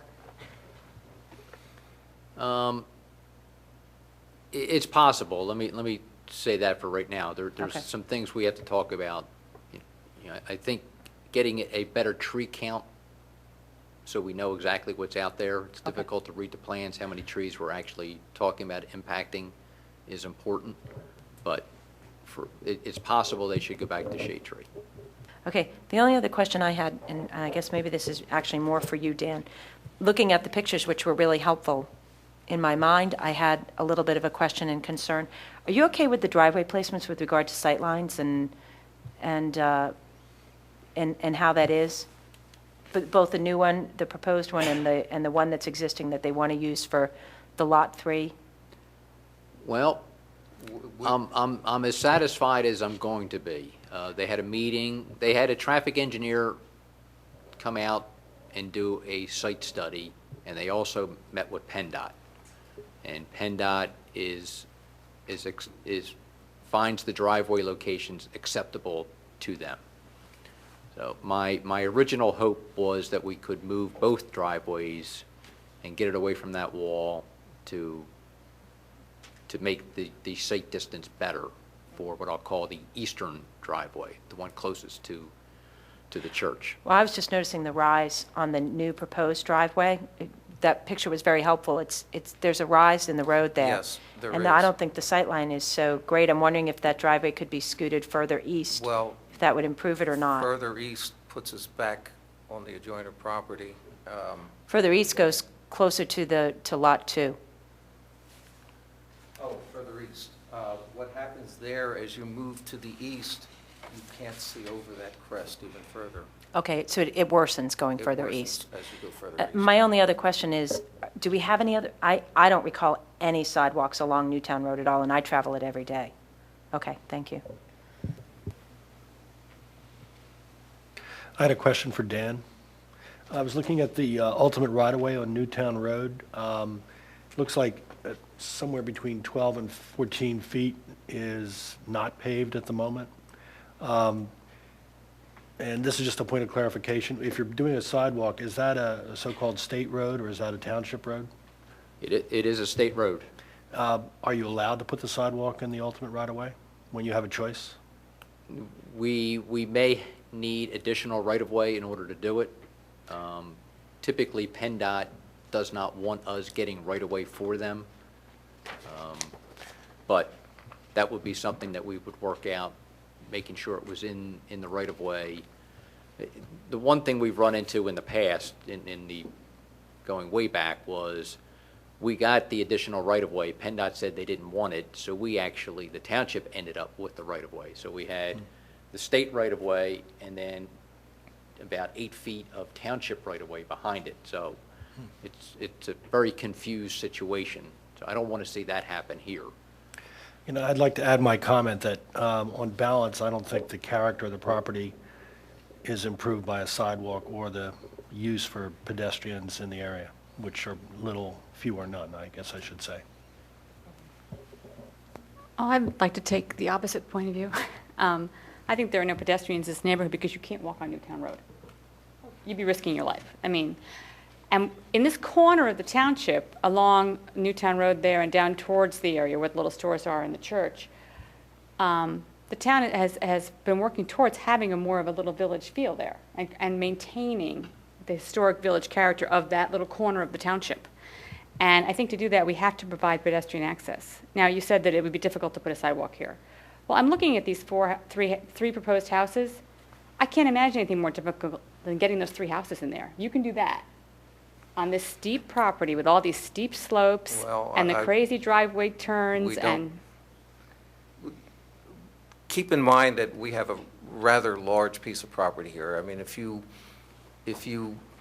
develop this, and I think zoning would allow close to 9 or 10 lots on this. I mean, we've come down with 4 building lots. You know, we've kept large lots in order to keep the houses back away from the slopes. The slopes are along Newtown Road. We've sort of placed them back. We've kept the 1 existing residence. We're proposing 3 more, and they're all down in the flatter areas of the site. They're away from the steep slopes. I think the site, if you really wanted to be creative, and you could probably get a larger number of lots than just the 4 in here. So I don't want to say we're getting very creative with the placement of the houses, but those houses were located in such a way that we weren't creating a lot of impact, shall we say, to the site. And I think if you start putting in sidewalks along the frontage, you're going to create a lot more impact than the houses are creating at this point. But it would seem to me that even if you had to cut down a whole row of trees, that you would replant, 6, 8 feet back from the street, that's going to be a tiny proportion, especially because of the way the lot's lying.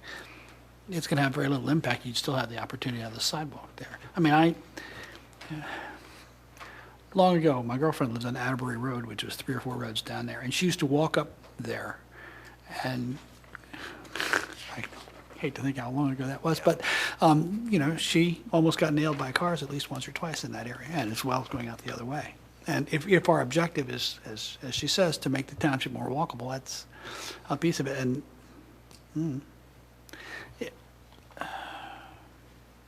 especially, no, I was going to say, what other kind of development's going out at the other end of Newtown Road where it hits Darby Paoli? That's right now, it's in Drawson, but I think you haven't, I come up Newtown Road every day. I'm back and forth on my way to work. There are properties with, some have flat areas in the front. A lot of them do have embankments in the front that right off the edge of the road. There are a number of, I think, houses that were constructed within the last 5 or 6 years along the south side of Newtown Road. Same thing that is this, where the roadway just comes right off the edge of the embankment comes right off the edge of the road.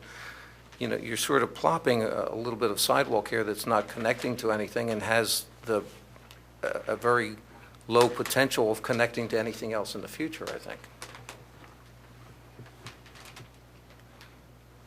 I wasn't against the sidewalk. I just was asking if we had any other, yeah. Yeah, no. Okay. Any further questions? Okay, I actually have a few questions. I guess I'm never a big fan of shared driveways. Not a way to have a driveway to each one of these homes individually? No. And why?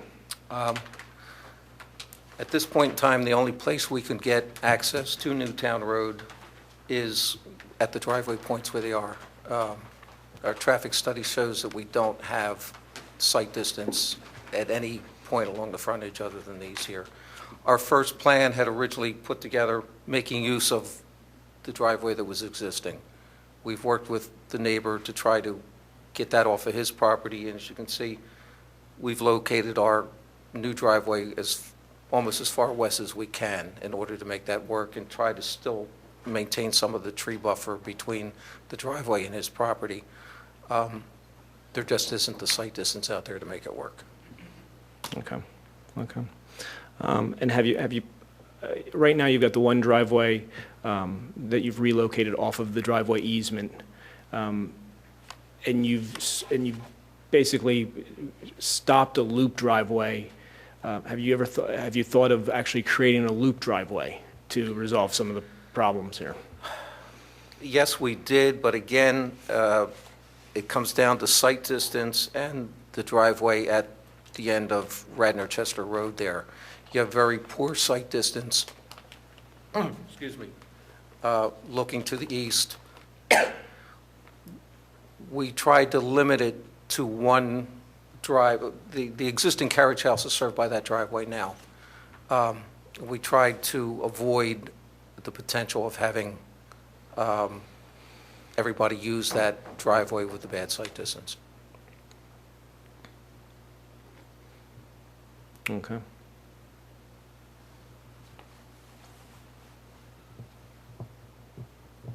Lot 5, it's the no man's land lot. It's undevelopable at this point in time. Will never be developed. That is. I hate to see lots go into no man's land. A lot created for. No, I really hate to see. I know this goes against Our Dan's first submission recommendation. included that as part of Lot 4. I just, have you sought out the neighbors of Lot 5 to possibly donate the land to them once this is done? I don't know. I mean, just because it's silly to have that untitled and go into perpetuity as who knows whose property that is. I think in my conversations with some of the members of the estate, that they would consider trying to find a contiguous property owner on the other side there to donate it to. I think there's a I think Radnor, there's kind of a swim club is a not-for-profit. Yeah, That exactly. adjoins that lot. It doesn't really gain them any ability to expand because it's all totally unbuildable pretty much. And I don't think it would affect their taxes, which is the other issue. Worthless, but in a plan like this, when you subdivide it off and it's across the road and who knows whoever owns it. Where are your sanitaries connecting up to? Chandler or to Newtown? There is an existing sanitary sewer, and one of Dan's comments was to do some inspection on it. But there is a trunk line that runs down along Nathan Creek. There's an existing sanitary run, excuse me, that crosses under the stream, crossing Sproul Road. There's a manhole on the west side of Sproul Road, and then there is an existing 8-inch vitrified clay pipe that goes up and actually serves the existing house. We're proposing to rebuild, to abandon everything that's pretty much on our end and rebuild from scratch. We are proposing to connect into the existing line that crosses Sproul Road. One of Dan's comments was to make sure that is inspected and meets the township requirements, or else we work with him to make it so. Make it acceptable to the township. Okay. I mean, the only other comment that I have, and you've spoken to it because of the interesting configuration and steep slopes on the current parcel. I know that our ordinance has that the front width of a property shouldn't, or the depth of the property shouldn't exceed the width of the property by 3 times, Dan? 2.5. 2.5, which obviously these don't, and I know that we've given waivers to other properties in that regard, and that should probably be added to the list of waivers that you would seek. Is that actual a waiver of a requirement, or is that a recommendation? I think it's a requirement. Would the board be acceptable to a waiver? Well, we'll discuss that, but it's probably something that needs to be on there.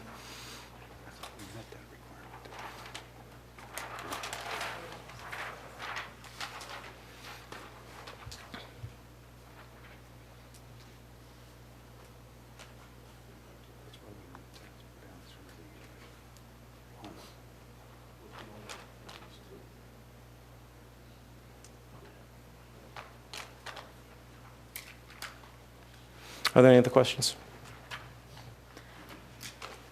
Well, I am curious, I mean, how do we deal with this Shade Tree Commission issue with regard to the sidewalk?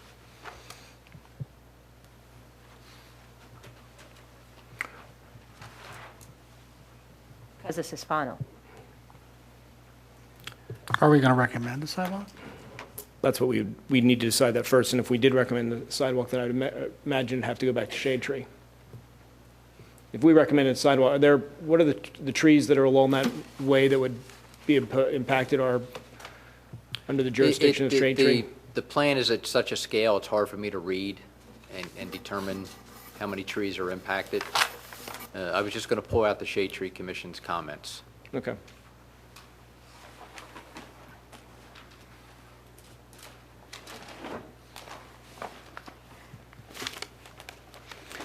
Dan, while you're doing that, just to expedite, because we've got a few more things on this, I know there are a few neighbors here that would like to be heard on this, so why don't we let them be heard? I'll kind of go out of order of my procedure here, but I know that there is at least one neighbor that might like to be heard. Please state your name and address. My name is Brajesh Agrawal. My wife is sitting over here. We have been the residents of Radnor Township for 36 years and are original owner of 503 Van Leers Run. Mr. Brown is our neighbor, 501 Van Leers Run. And obviously this property is in our neighborhood. We have looked the plans, and myself and Mr. Brown have discussed the issues. Some of the issues have been brought up by Mr. Dan Malloy, and I think we would like all these discussions to be documented, that the easement need to be abandoned and extinguished, so that it should be clearly shown that there is a reasonable time period within which this has to be accomplished. We said 30 days, and 30 days for creating a new driveway so that they can bring their heavy machinery through that, and 60 days, and in 60 days they should be able to put new topsoil, grass seeds, so on and so forth, so this is all extinguished. I will also like to see and clarify at this point that the deed may be modified so that we don't have to go through the hassles of modifying the deed later on.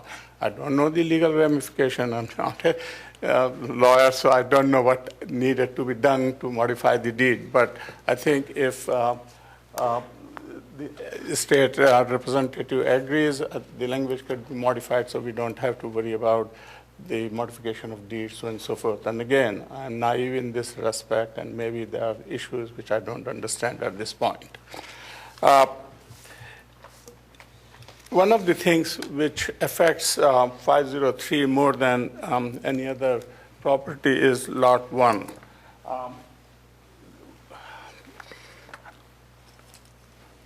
John, can you put back the proposed plan? This is lot one. How about the one with Dan's outline so we can see it all? Yeah. There's some beautiful trees, mature trees, in between our properties, Atterbury's property and Van Leers' property. According to the plans, when they develop Lot 1, they will have to chop off many mature trees. I think it will behoove them to move the Lot 1 more towards the eastern side so that they can save some trees over here. It may also help beautify their property as well as maintain the character of our present property line. The rest of the things are minor issues, again, water flow, so and so forth, so there is no overrun through our property, etc. Those things I take it granted will be taken care of the contractor or the builders. Can you, which one is your property on that is showing the vandalism? But which? This is number 14 on this plan. This is our property. Okay. This is Mr. Brown's property. Yep. And this is lot number 1. Okay. So Okay. I think, again, it could be looked upon. There's a lot of space here. If they can move few, maybe 20 feet or so on this side, they can save some very mature, beautiful trees there. Okay. Thank you. Thank you.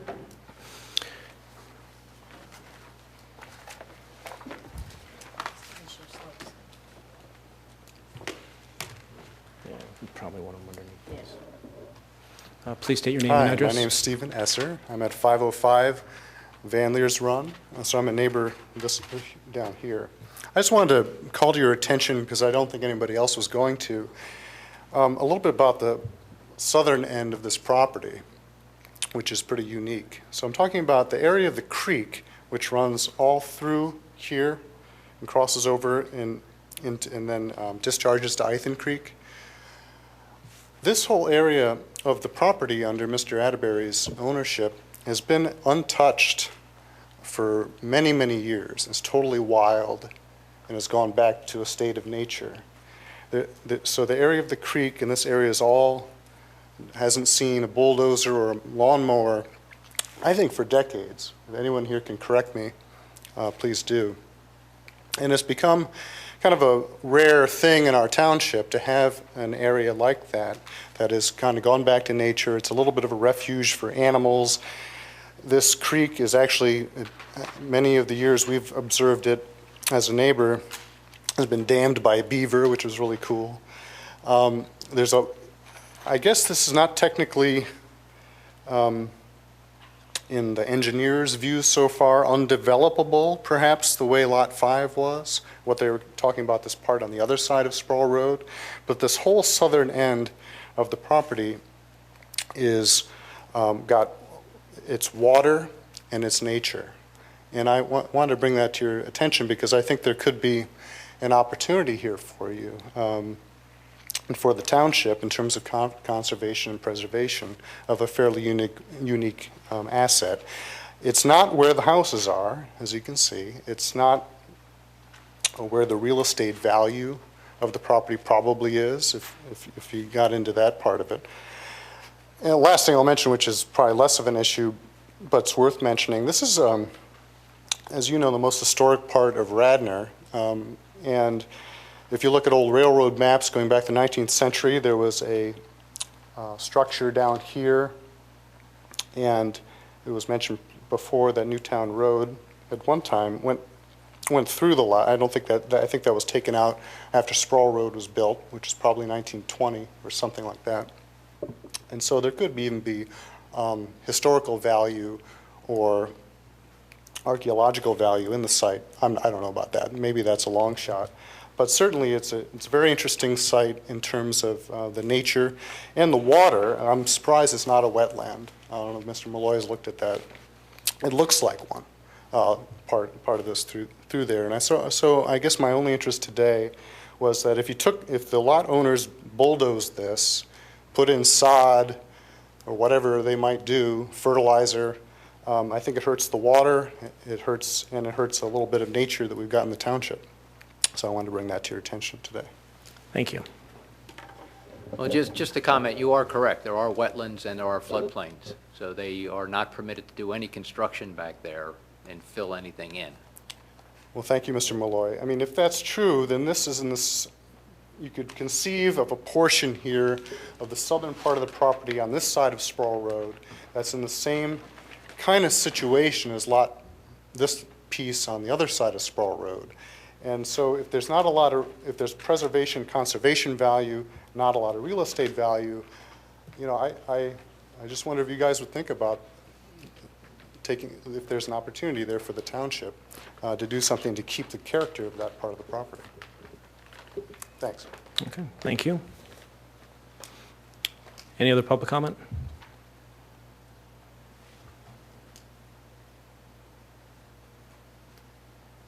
Sarah Pilling, I live in Garrett Hill. George Atterbury and my father were the very closest of friends, and he was a very good friend of mine. And I think one of the reasons I appreciate the fact that they've moved the houses in is I heard from George Atterbury many times of how Mr. Cassatt, Alexander Cassatt, had a Scots gardener, and the gardener used to share the trees that he propagated, and many of the big mature trees on this property actually were given to Mr. Atterbury's grandfather by Alexander Cassatt's Gardner, and I think it's just a point of interest of how mature and rather unique this piece of property is.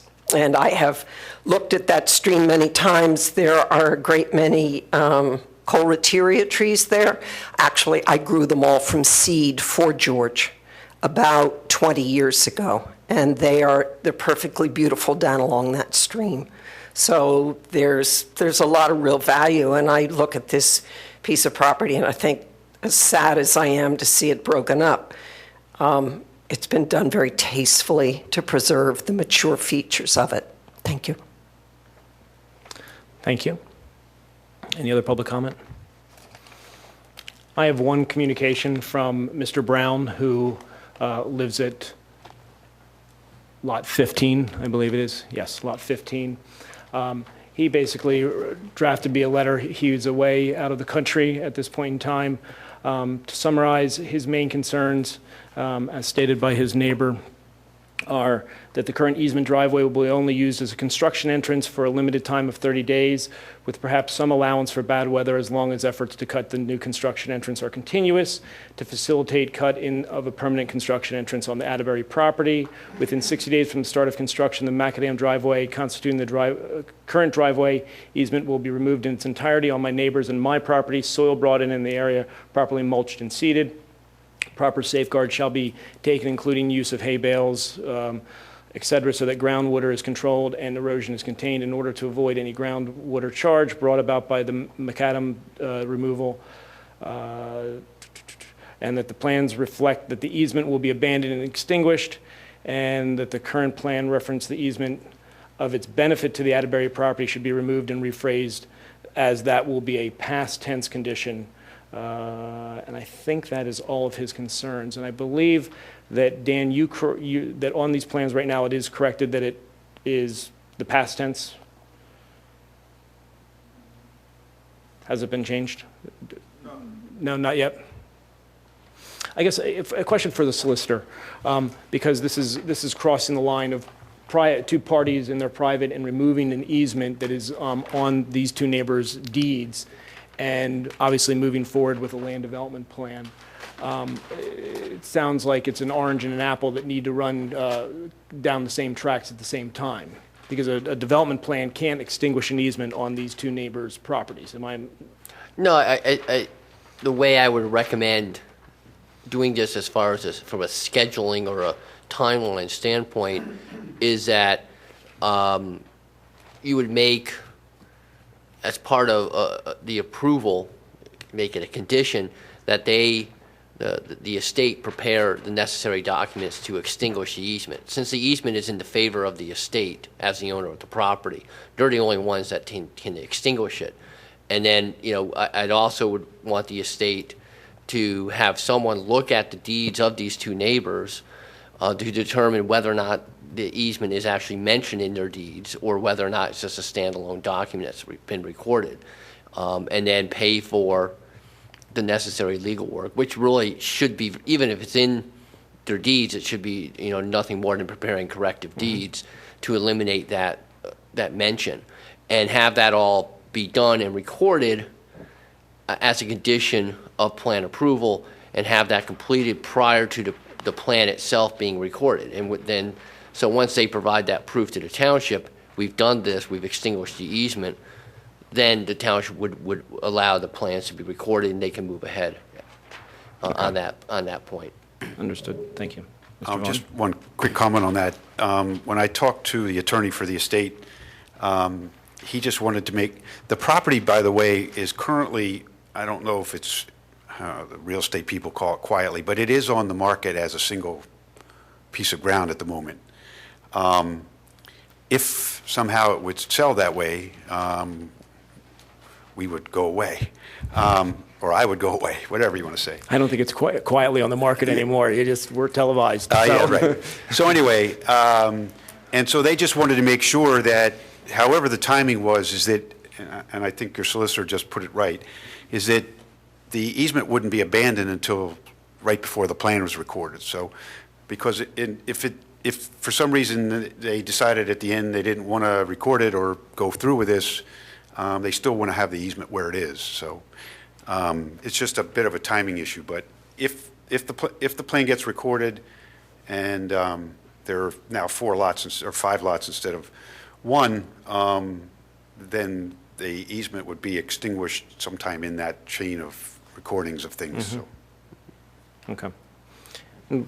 We could draft language into the ultimate decision if this is approved to move forward, allowing that, protecting those 2 neighbors that their easement, because obviously those are that's the main concern of the 2 neighbors, that easement is extinguished permanently. So we could draft Correct, language. yes. And I think the only risk would be to the applicant is after they record a plan, if someone approaches them and says, oh, we want to buy it as a single-family home. But, assuming that once you get all your ducks in a row and you're ready to move forward with the project and you want the plan recorded, at that point, you can hold on to, as the last remaining condition is the extinguishment of the easement. And so you could set it up so that you do that one day, the plan's recorded the next, and you're ready, the third day you're out there doing work. Yeah, and then you're actually filing the construction easement, and that's a limited construction easement anyways. And Right. And that self-expires. Right. And since I'm already talking about easements, I do have a few comments on some easements on the property. First off, we're going back to the shared driveway. It's certainly, I think the township would want, and my office would want to probably prepare and see a shared driveway agreement to ensure that everything is set forth in stone regarding who's responsible for what for the maintenance and use of the shared driveway. Because I would agree with the chairman that, when you have good neighbors, they work great. But every once in a while, you don't have good neighbors, and they just become a huge thorn in the side. And the people do come to the township to complain because they think the township needs to resolve the problem. And there's nothing we can do. So having a good easement there kind of helps resolve some of those problems. There's also, I think, easements regarding the sewer and water easement, also the stormwater management.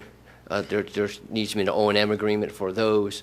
Our office would like to make sure that those forms are prepared to our liking, and we give the okay before they're moved forward.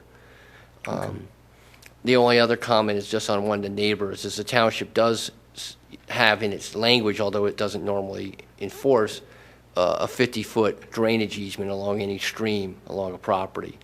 So if the planning commission would want to try to preserve the small stream that runs along the southern portion of the property, one of the requirements the township could do is a drainage easement. Now, that only covers, I believe, 50 feet, but in some ways it's better than nothing. Just a comment. Okay. Are all of these, the prepared shared driveway easement, would it behoove, especially with the easement extinguishment language, does it behoove us to table this and let your office review it over the next month and have them come back next month?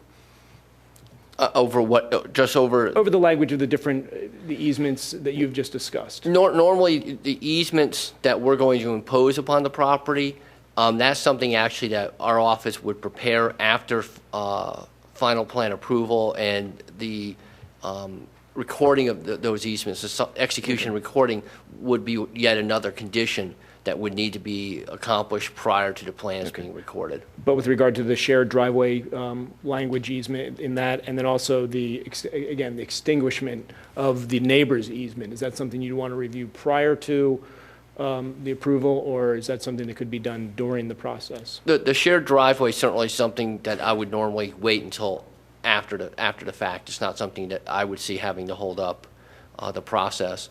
The extinguishment, that's a little unusual.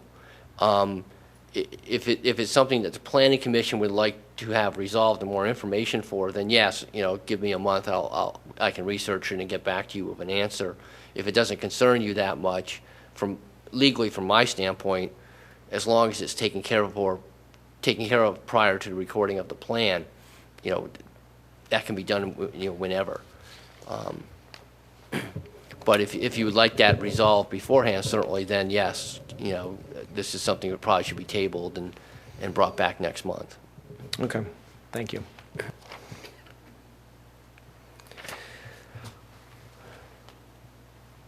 Can I just say one more thing about the sidewalk?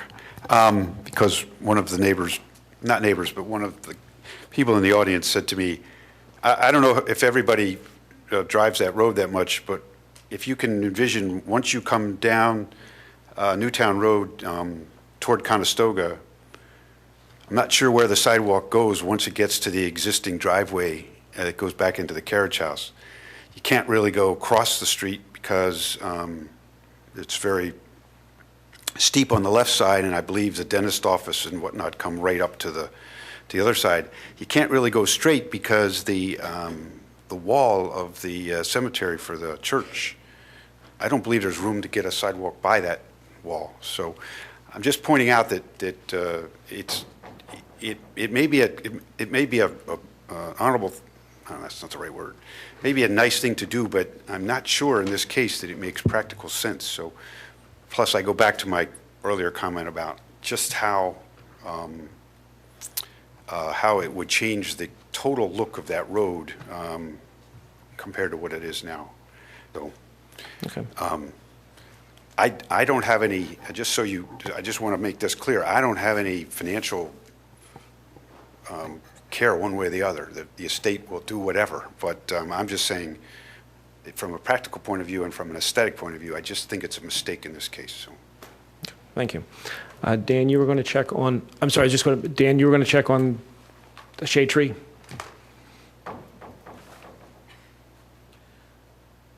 It was not brought up during shade tree because it wasn't shown on the plan. The shade tree basically subdivide 13.6 acres into 4 lots. Suggested to move the sewer line to lessen impact on major trees if possible, which was done. Driveway on lot 4 to be moved to area of maple with hollow trunk. So that was, again, was done. And then finally it says location of homes seen to be carefully chosen. So they were their only comments. Did they, and so that's really the only comment, because obviously one of the neighbors actually discussed the trees on lot 1, if they were to move the home over on that one. That seems like, I mean, from my unprofessional eye, that might work. It looks practical. Yeah, I think it could move a little bit more to the, whichever way you're facing the plan, but toward the existing house. I think that's the other thing that we were trying to do, was to keep some separation. Plus, again, it's kind of hard unless you can really see the plan carefully. In this area right here, there are some major trees. There's a sycamore and a few others. I had Bill Thomas, who's on the Shade Tree Commission, and someone I know pretty well from dealing with Chanticleer. And he and I walked this property for a while. So a lot of those comments came from our walking around and looking at things. And so it could be moved a little bit. I don't know that that's going to make that much of an impact one way or the other, to be honest with you. Very good. If we just make the point that obviously there's beautiful adult mature trees all over the site, and you're going to lose some to build the houses. I would just want to mention that I think that it would make sense to err in favor of the neighbors. You know, if you're going to lose a couple of great trees, but keep the ones closest to the neighbors, err in their favor, because you're going to have some give and take. Yeah, just understand again, although I am a builder, I'm doing this as a favor to Susie Gardner, who passed away some time ago. So I don't anticipate being involved in this. I'm just here to, I was here to advise the estate on how to go about it and what to do, and talk them into doing 4 lots instead of 6 or 7. And so I don't necessarily, I'm not necessarily going to be involved in the construction of anything here. So. Okay, very good. Thank you. Ms. Rich? Thank you. Maybe I didn't understand what the discussion was about the provisional approval of the plan before the extinguishing of the current present easement. I would like to see a language put in before the plan is approved that the current easement is abolished and extinguished, and a definite time period. It should not be just open, that it will take for days, weeks, months. I think, as we mentioned earlier, 60 days is fairly reasonable time, but if there are some, uncontrollable circumstances, etc., language could be put in. So we could be a little flexible there, but there has to be some language related to this. Very good. Thank you. Thank you. I have a question for you before you sit down, Mr. Agarwal. Do you have an opinion about the sidewalk in terms of the character? I was listening this with great interest, and that's my feeling, and it does not really reflect even my wife's feeling. I think there's a character of the township there. That road, Newtown Road, as somebody mentioned, has a unique character. It's more a village-type character rather than a township-type of character. It is very difficult to walk on Newtown Road, and we walk there all the time, but the sidewalk does not exist anywhere from, I think, which is the other crossroad? Darby Paoli Road. I think there are a couple of spots where there is some walkway, but otherwise, there's no other sidewalk. So as far as I'm concerned, it doesn't matter. I think that's the best politician answer. Okay. My only comment is, how long's that property been there? 100 years like that? It's going to be another 100 years before we have a chance to push the issue if we decided to. Yeah, well, I'm there only for 18 years. Before that, I was in Roberts Road, so I know. Well, Thank you. my one thought about that is Planning that Commission, are we going to go to discussion Oh. now? Okay, thank you. I'm torn about that sidewalk. I'm thinking about property that's also along Newtown Road that someday may be developed in some fashion. And would we like to have the opportunity to be able to have a pathway that could connect Darby Road to Conestoga? And it would be a shame to get 85% down the road and not be able to do that final connector, although we do have to give thought to that wall at the church cemetery. But we can only take a property at a time, so it's kind of, might be our chance. Well, yeah, when you look at that and you think about that whole road down from Darby Paoli up to the church, for instance, I know it's no secret the township would love to get some open space dedication someday on the large tract of land there. And then hopefully with that, there would be trails and connectors, and we need to be able to get into town with that. I mean, I don't even think of it as a sidewalk so much as like a small piece of a trail we're going to need eventually. Just a walking path, just a sidewalk, but a way to safely get through that section. Skip. Okay. I mean, you're asking for general comments or just a sidewalk comment? General comments? I'm sensitive to the care and effort that was taken to creating this plan. I generally like this plan very much. I, like the one neighbor, am indifferent to the sidewalk. I wouldn't hold the plan up on the sidewalk. Okay. Okay. I see basically, we've discussed, number one, it's still the sidewalk issue is out there.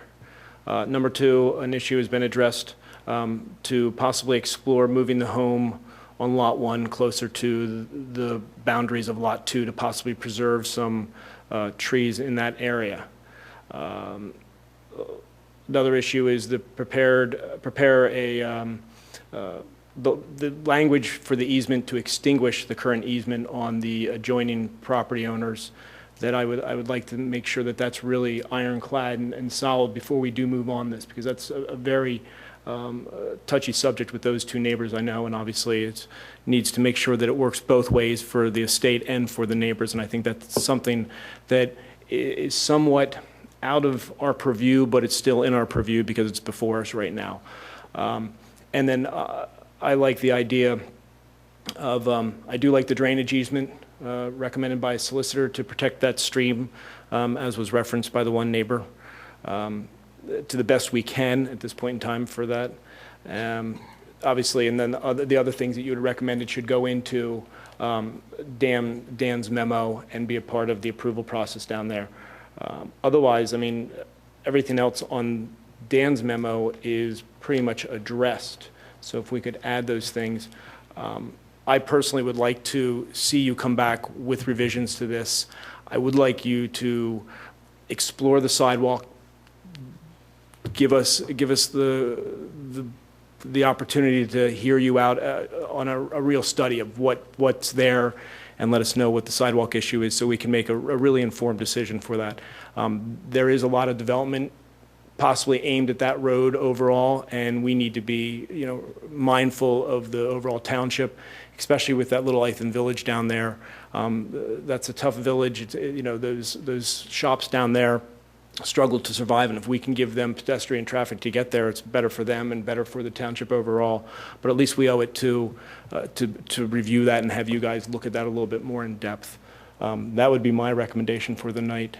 I think that we are well within our time frame that we would have another month on this, Dan?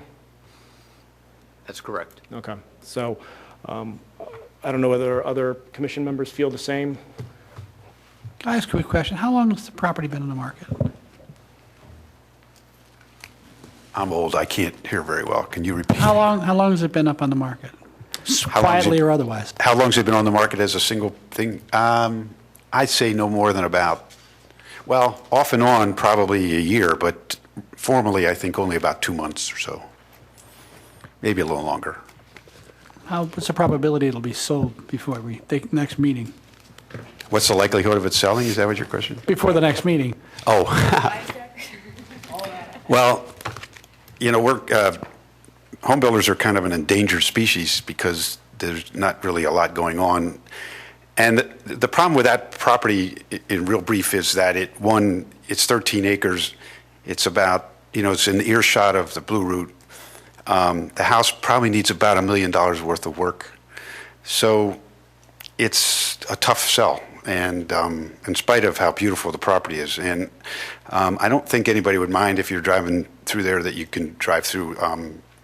I would just be cognizant. There's nobody living in the main house, but there is somebody who comes every day and takes care of things. But so I don't. Just personally, I see it as a very, very difficult situation. What I would worry about is somebody buying it and tearing the house down. I think if you make the lot that it's on smaller, that it makes more sense for somebody, you've got a better likelihood of its surviving and where they can sell it for less money, surviving and be rehabbed. But there's a lot of work. It hasn't been well taken care of just because the older people have gone away. So,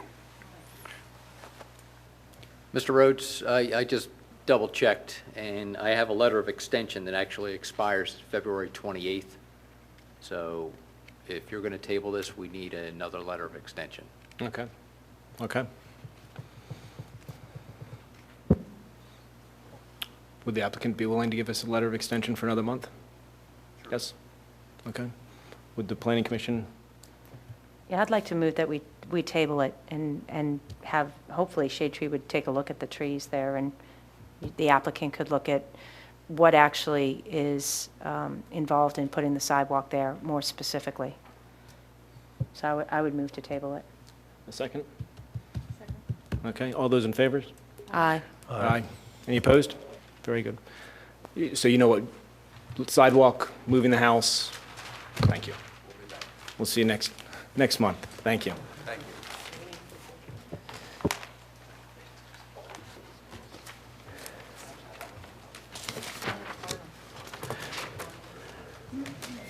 As I started, next on my agenda list is the Eastern University, but that was tabled and requested an extension. So the next one is SD 2011 S02, final, of David and Ruth Walker to subdivide existing property into 2 residential lots at 344 King of Prussia Road. Is the applicant present? Yes. Thank you. Dan?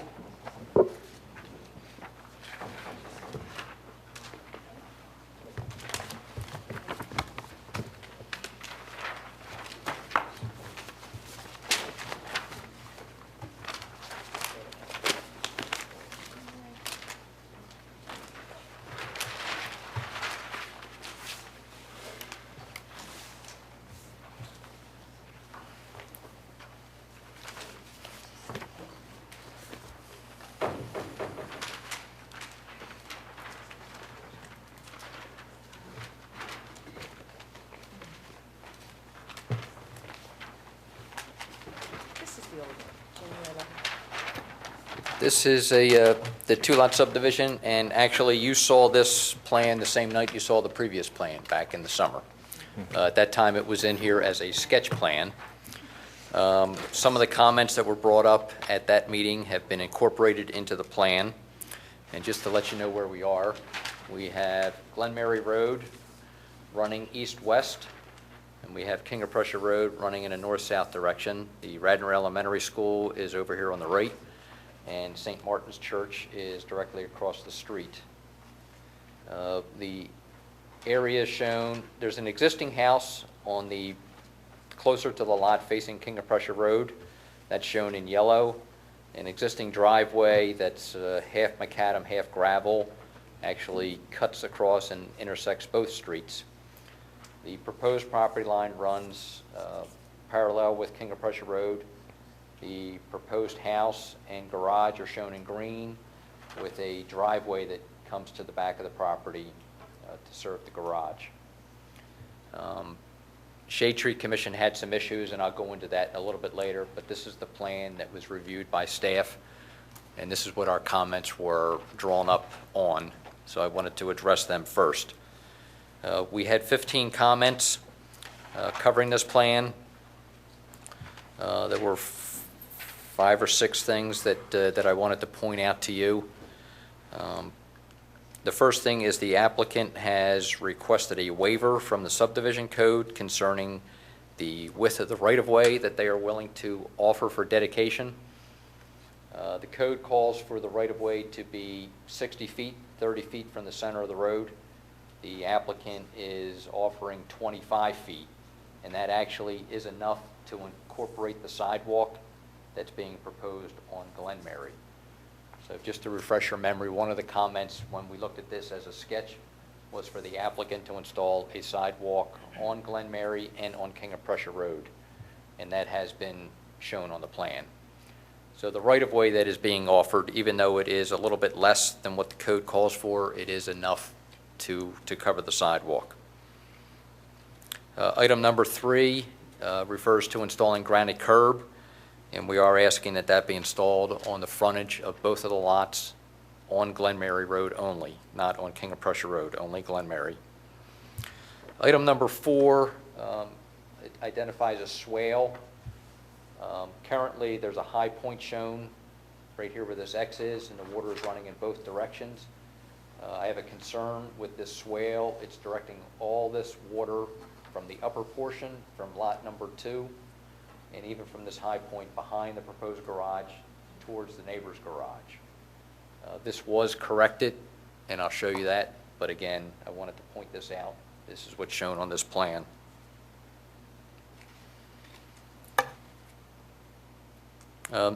Jumping down to item number 11, we'll require a highway occupancy permit for the connection at King of Prussia Road, so that is being shown to stay that way. PennDOT has told me that anytime there's a change in a property, they require an HOP to be obtained. I think the other comments are fairly standard. Talk about adding a detail for the sidewalk, a detail for the sewer trap, making some corrections to the sanitary sewer. So let me just show you quickly what was done in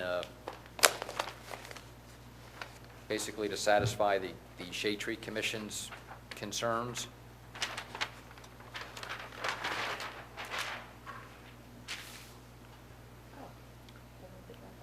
So if we just look at lot number 1, the proposed house, they basically, the engineer flipped the driveway to the other side and shifted the garage up. So this has, one, it saved the trees along the property line. Overall, the first plan we looked at, it looked like 4 trees would be lost. With this proposal, 7 trees would be lost, but the existing trees along the property line would be saved. If I just turn back quickly, one of the concerns that the Shade Tree Commission had was the driveway, as it's shown on this plan, has a curb here to catch the water and prevent it from flowing onto the downstream neighbor. basically flowing out towards the street to be picked up by the stormwater system. But there is shown to be a swale put in next to the driveway. So the concern from the Shade Tree Commission was between the curb and the changing grades around the trees, there's a very good chance that these trees would die. So even though the plan shows only 4 trees being removed versus 7, the reality is more than 4 would be lost with the original submittal. This is not the original. This is in reaction to the Shade Tree Commission. What you're showing is what the plan is. Correct.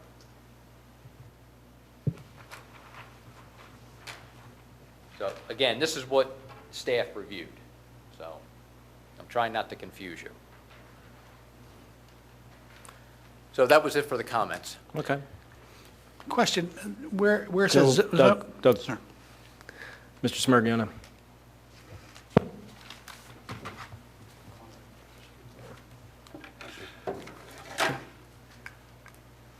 Good evening. I'm John Smirga. I am the engineer who prepared the drawings for Dr. Walker.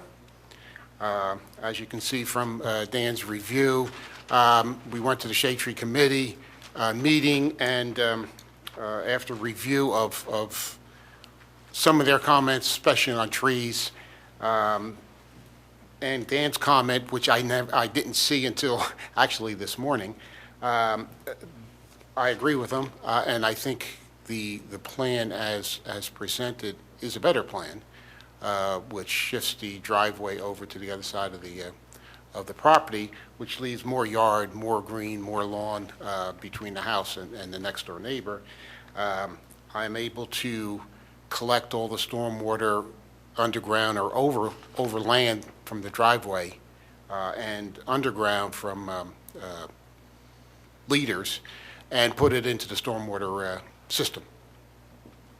So I'm basically collecting all of the new impervious cover and putting it into the stormwater system. All the other comments are pretty much boilerplate comments that I will work out with Dan on the next submittal. Okay. Any questions? Doug? Go ahead. So I will, just for clarity, I will put this one up, which shows the state of play today. Okay. Thank you. My question was, to the left side of the property line there, where it says zoned R3, is that a street or is that just adjacent property? To the left side of the property? Right where the N for the north-south arrow is. It's residential. That's- There's homes back Okay. there.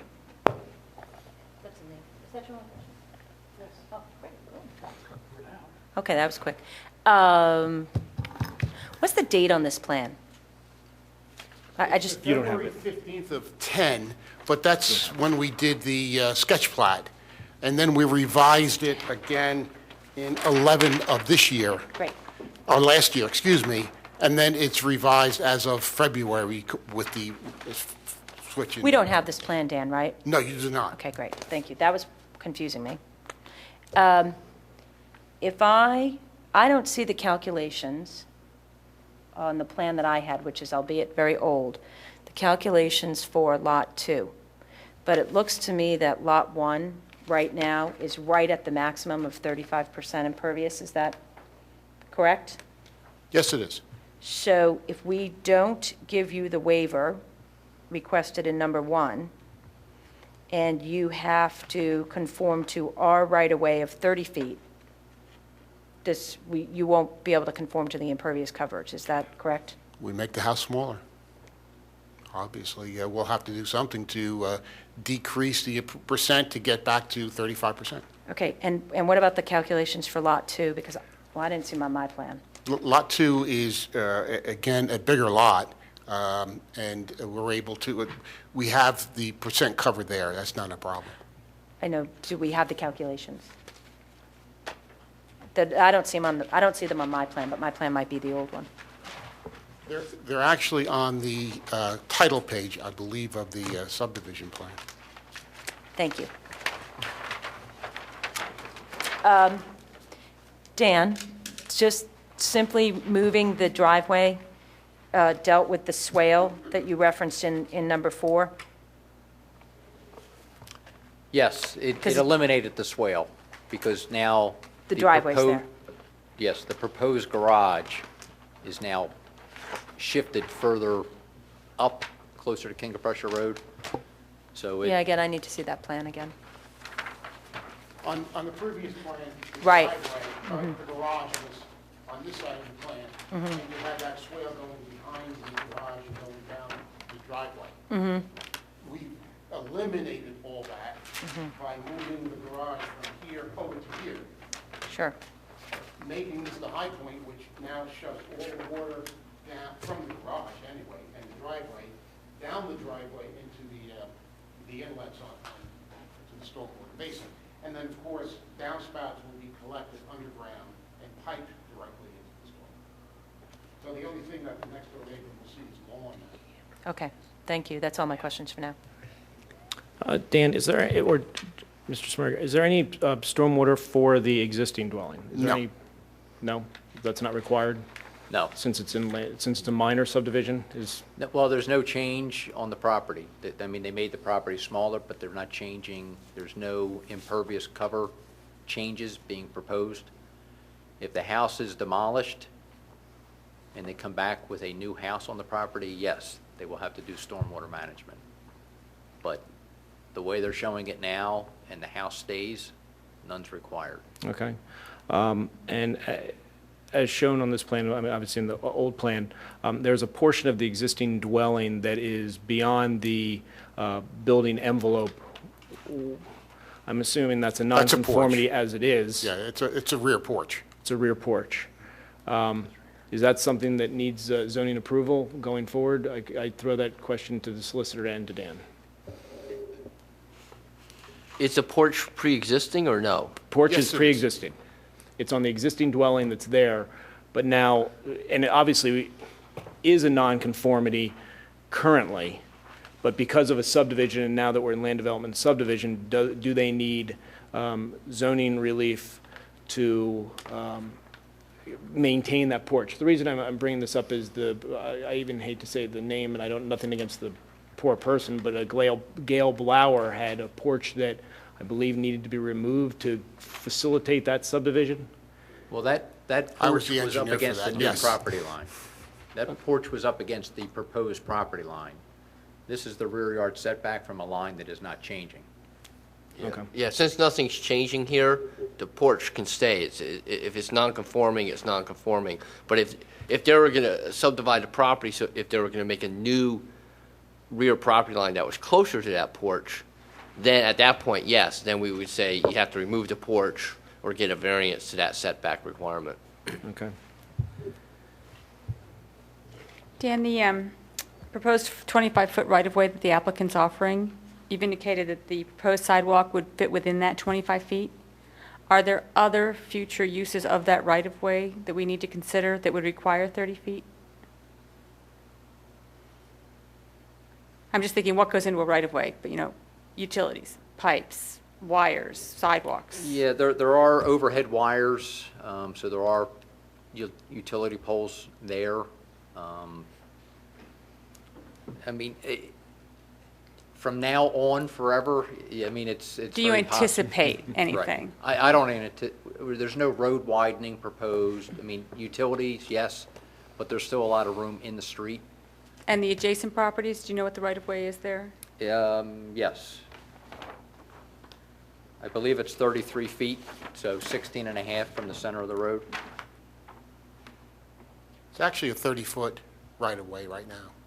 It is. You're saying the adjoining is 30 feet? No, I'm saying Glen Mary right now is a 30-foot Yes. right-of-way. Okay. And I guess to either one of you, do you anticipate that PennDOT will have concerns about the highway occupancy permit for the existing drive onto King of Prussia?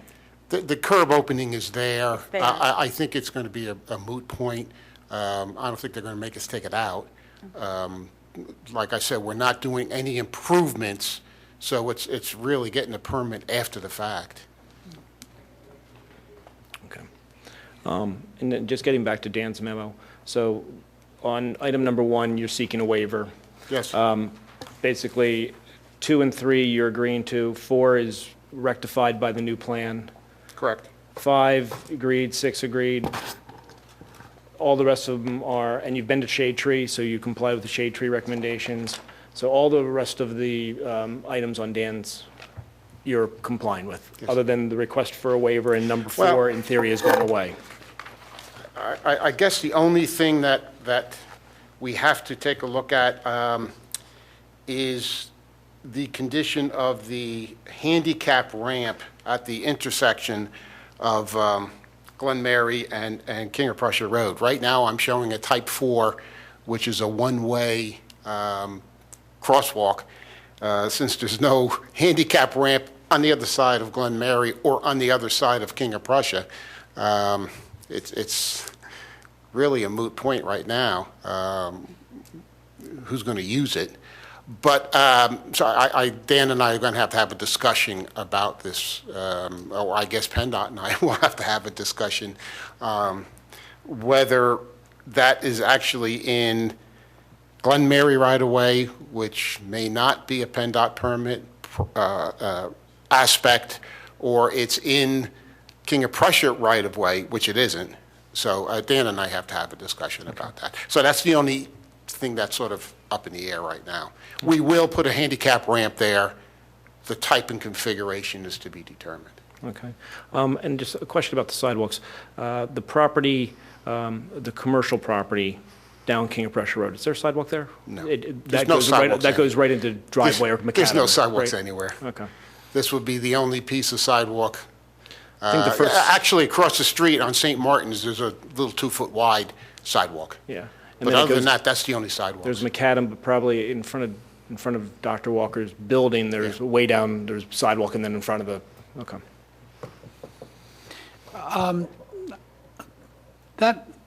Didn't we have, a month ago or so, they were talking about taking off the back lot of this?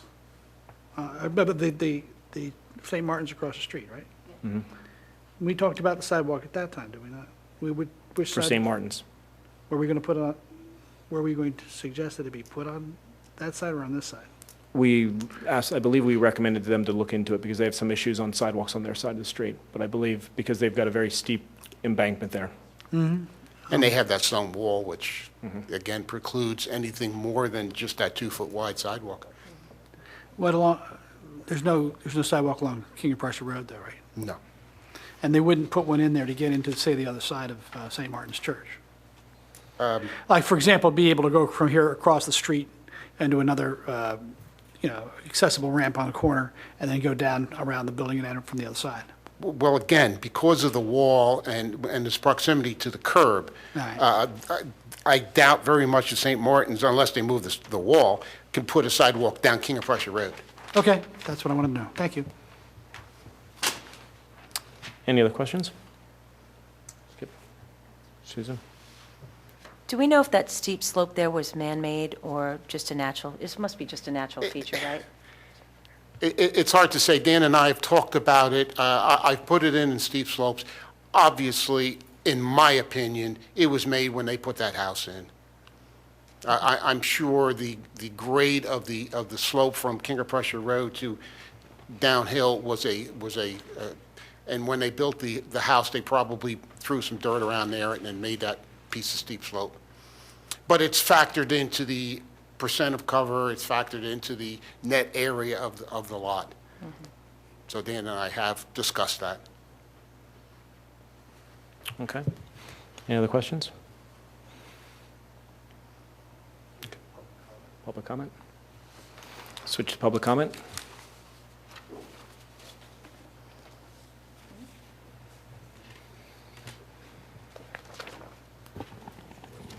Good evening. I'm Ina Shea.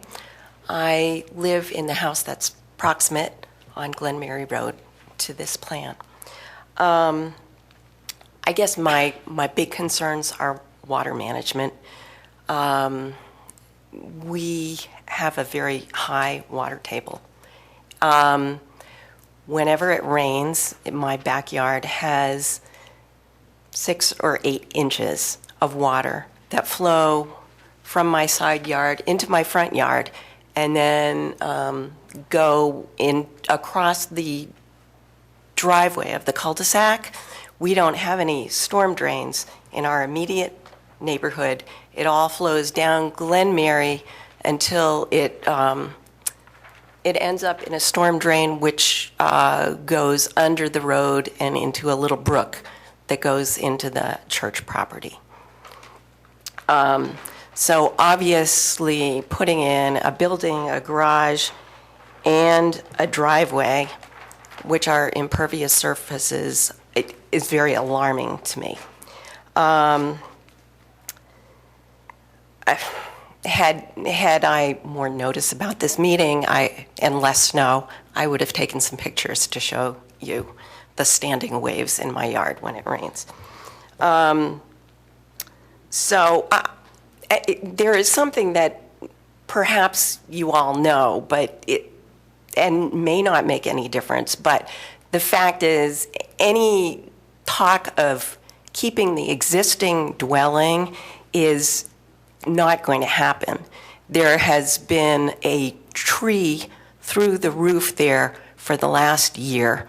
I've been a neighbor here for 20 years. The house has never had any work done on it in that time. It's been a nuisance property. I had to contact the township repeatedly to get broken windows boarded up. And it's been an eyesore. There were commuters leaving their cars in that little driveway for much of this past year. When it was occupied, there were domestic disturbances and an FBI raid because one of the people that was inhabiting the house, which was functioning sort of as a boarding house, was arrested by the FBI for child pornography. So needless to say, these have not been good neighbors over many, many years. We've had issues with trees struck by lightning threatening my house. I wish I could find something good to say, but I can't. Anyhow, I'm very concerned about any development that would not protect my house by a berm from increased water coming down into my property, into my neighbors' properties. It's really quite unimaginable. So I hope in your deliberations that you will keep that in mind. Thank you very much.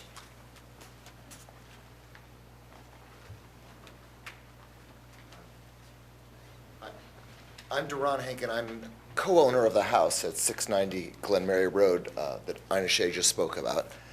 And I lived there until about 4.5 years ago. I live now in Lower Marion Township.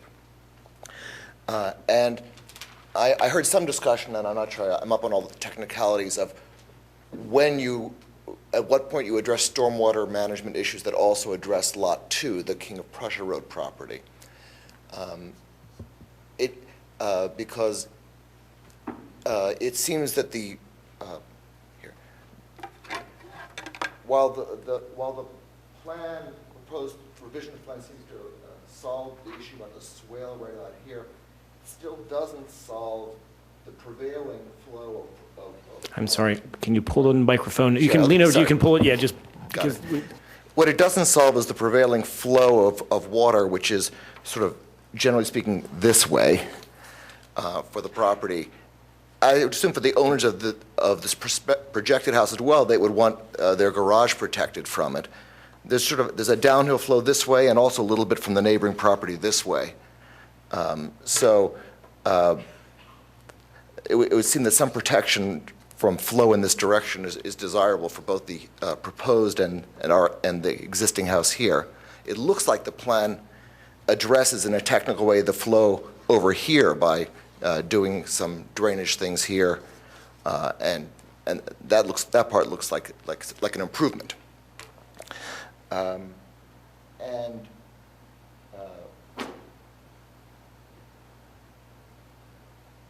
And I also be in favor of anything that moves the agenda of taking this existing dwelling into something that's more respectable for the township. Thank you.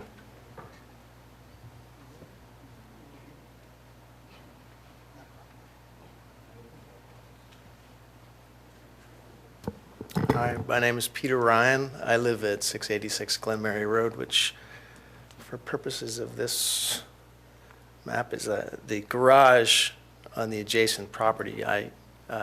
We share with Ina Shea, who was the first public commenter. And our house is off further south here, but it's right next to Ina's.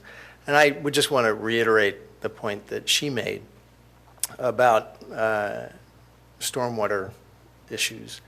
The cul-de-sac, the four houses in the cul-de-sac, which are on this area of the property, adjacent to where they want to subdivide, I believe that every single one of those properties in their basements has had severe flooding issues in the past. The house that we bought, 686 Glenmary, we bought it in 2008. The prior owner had to have the basement redone twice in the period that they owned the house.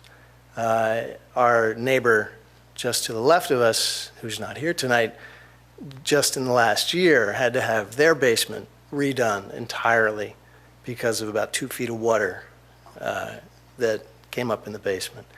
The driveway going into the cul-de-sac about a year ago started to collapse on the Glenmary Road edge of it from underneath because of water that is underneath it. The existing driveway that is there now, and this may be because, I'm sure it's in part because of all of the snow and the change in temperature, has in some portions of it 4 or 5 inches of bump up in the wintertime now because of water that I believe is underneath it, that is frozen.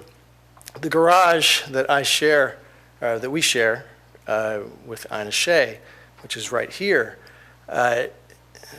anytime there is any kind of rain, water comes up, and this is no doubt a problem with the concrete having some cracks in it now, but ask yourself where the cracks in the concrete came from.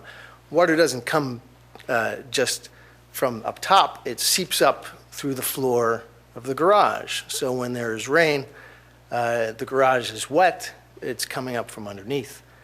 So just like Ina was saying a moment ago, I'm not excited at all about the prospect of more impervious cover being added right next to here, regardless of what's happening with the swale. What we're really going to be faced with, I believe, is more water coming down the hill, more problems with the basements for the houses that are adjacent to this property. And I also am a complete novice in terms of what the requirements are about stormwater management and when some kind of an investigation needs to be done. But I believe that the assumption that simply putting the driveway on the other side so that all of the water that is going to be gathering on this new impervious section of the subdivision is going to be fed into the stormwater section of the street on Glenmary, and that solves the problem. There already is a problem. And I don't think that we can assume that all this water is just going to go where everything else is not being properly drained right now. In the springtime, when the rains come in the spring, our front yard is a swamp. This is stuff that we need to deal with, obviously, but there is already far too much water on this property, on all of these properties, and I'm concerned that this is just going to make it far worse. Thanks.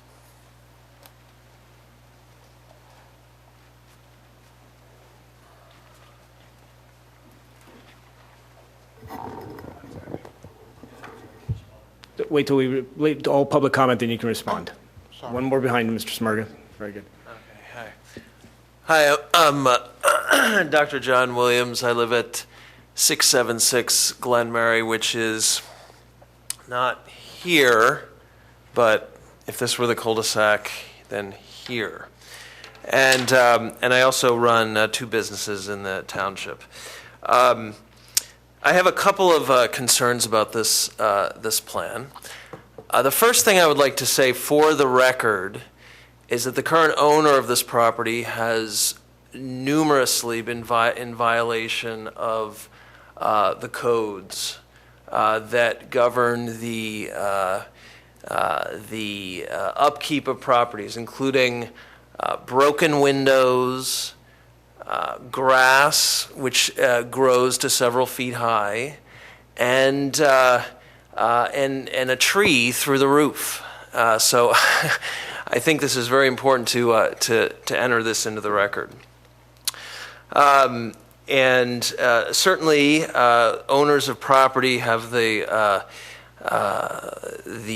benefit of the law and the right to develop them according to the codes that are available in this municipality. However, I do think it is important as we go through this to look at every aspect of this in great detail, because I would like to echo what Mrs. Shea has said, is that the current owner of this property has been anything but a good neighbor.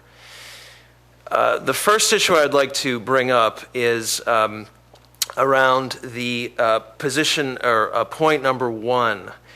The applicant has requested a waiver from section 25527C. I would ask this board to think very strongly about whether there is in fact any reason to offer this waiver. Apparently, from what I'm reading here, this is the code, and I would urge them not to offer this waiver. That's the first thing I would like to say. I don't think that the stewardship that has been shown to this property there's been any reason to offer this waiver. And I think to offer this waiver would be it hasn't been earned. So that's the first thing I'd like to say. The second thing I'd like to say is I'm concerned about the whole steep slope aspect of this. There's a rather, it seems like to me there's quite a slope in the backyard there, and I'm wondering if, given the fact that we have a steep slope ordinance in this township, whether that's been taken into consideration. The third point I'd like to make is that currently, it would be very easy actually to create a crosswalk from that corner of the property over to the other side of the street to the little driveway there that goes up to the school. So I think it would be very usable to have a crosswalk there, and it wouldn't be going up into a curb. It could go, you could easily go right up into the school there. The fourth point I'd like to make is that the sidewalk issue is actually very relevant on King of Prussia, because it was incorrectly stated that there are no sidewalks on King of Prussia. In fact, if you go to the dentist's office, which is, I believe, where Dr. Walker is practicing, from there and then across Belrose, there's in fact a sidewalk all the way to the train. And so it may be very possible in the future, through ordinance or what have you, that the sidewalk could be extended from the current Walker office to the, by that point, I'm sure, former Walker property over the old Sterilox building and over the Smith building. So I think the sidewalk is very important because we spent a lot of time several years ago getting speed humps installed on Glenmary Road, which has made that very walkable and has allowed people to be able to walk down there to go up to the trains. So I think it's actually, although it may not be of great importance to have a sidewalk extended to the northern side, in other words, from St. Martin's down towards Eagle Road and so forth, I think it's very, very, very important to make sure that the sidewalk is on King of Prussia. And so I appreciate the elements of that being contained in the plan. Thanks. Thank you. Any further public comment? Mr. Smurga?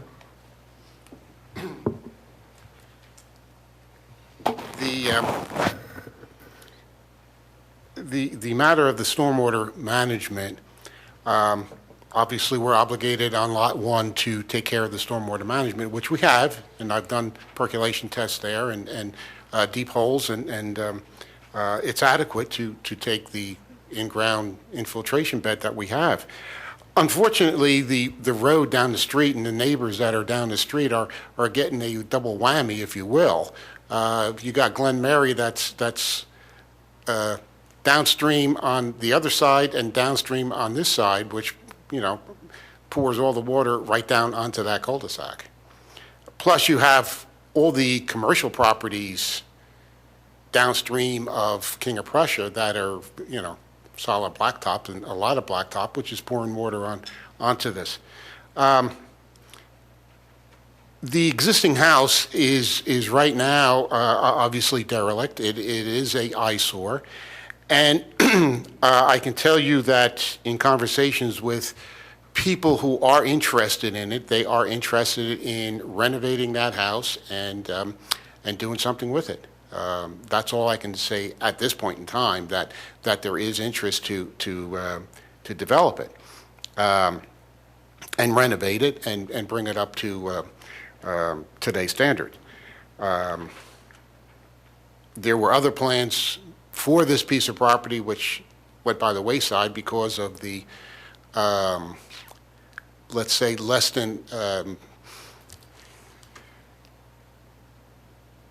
well, I won't get into that. So right now, the effect of the water is going to be taken care of. I can also address some of the concerns about water coming onto the neighbor. I do have a 6-foot drop in elevation from the back of the property to the front, so I could build swales and berms to buffer the effect of water coming down the back of the property, and do something creative, and I could work with Dan on that on the next plan. Okay. Thank you. Any comment, Dan, further comment from you? No, I'm just looking at the plan. I'm just wondering, kind of out loud, if the garage elevation was raised a little bit and the driveway was raised, how much water could be picked up and taken out front? Well, right now, Dan, everything is going out front. All right. I can't see. Yeah, my elevation is at 400, and the basin is at 395. So everything is going down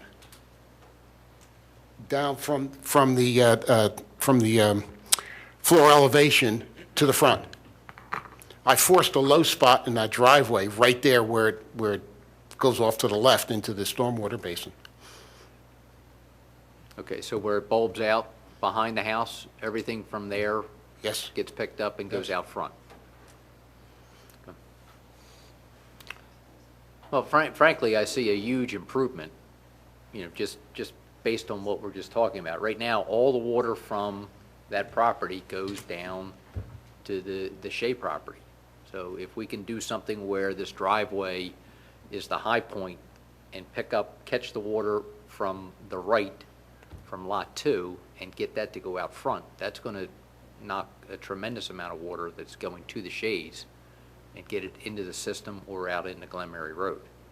Now, I'm not sure where it goes once it hits Glen Mary Road, but it should not be going towards that garage or towards the Shays' house.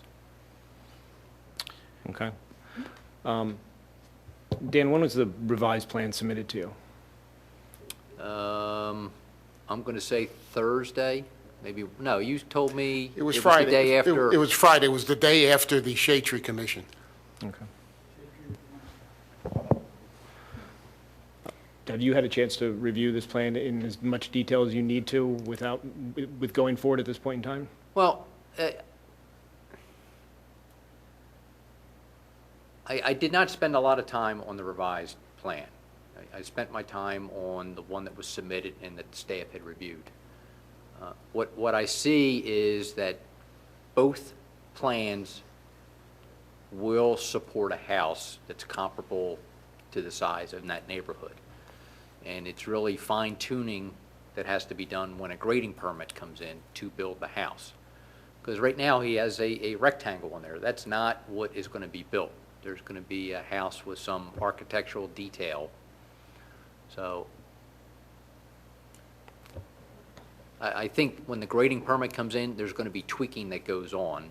But I think we should make it clear that preventing water heading towards the Shea property is what needs to be taken into consideration when the grading permit is submitted. And I offer to the board that I think I can help that situation with my next plan. Okay. I have a question. A real quick one. Peter, do you have any comments or questions? No, not at this point, no. Very good. I have a quick question. The retention basin, one of the neighbors described a situation where, to me, the phrase I use to call that is hydrostatic pressure. The water is coming up. What happens to the water in the retention basin? I know you did percolation tests and things like that. Doesn't that basically mean that the ground absorbs it? The ground was absorbing water, yes. And are you suggesting that the design prevents it from migrating underground towards their property? Or when it overflows, which in the 100-year storm and all that, it overflows, does it go into Glen Mary? Or where is the water going from there? It's going to go into Glen Mary.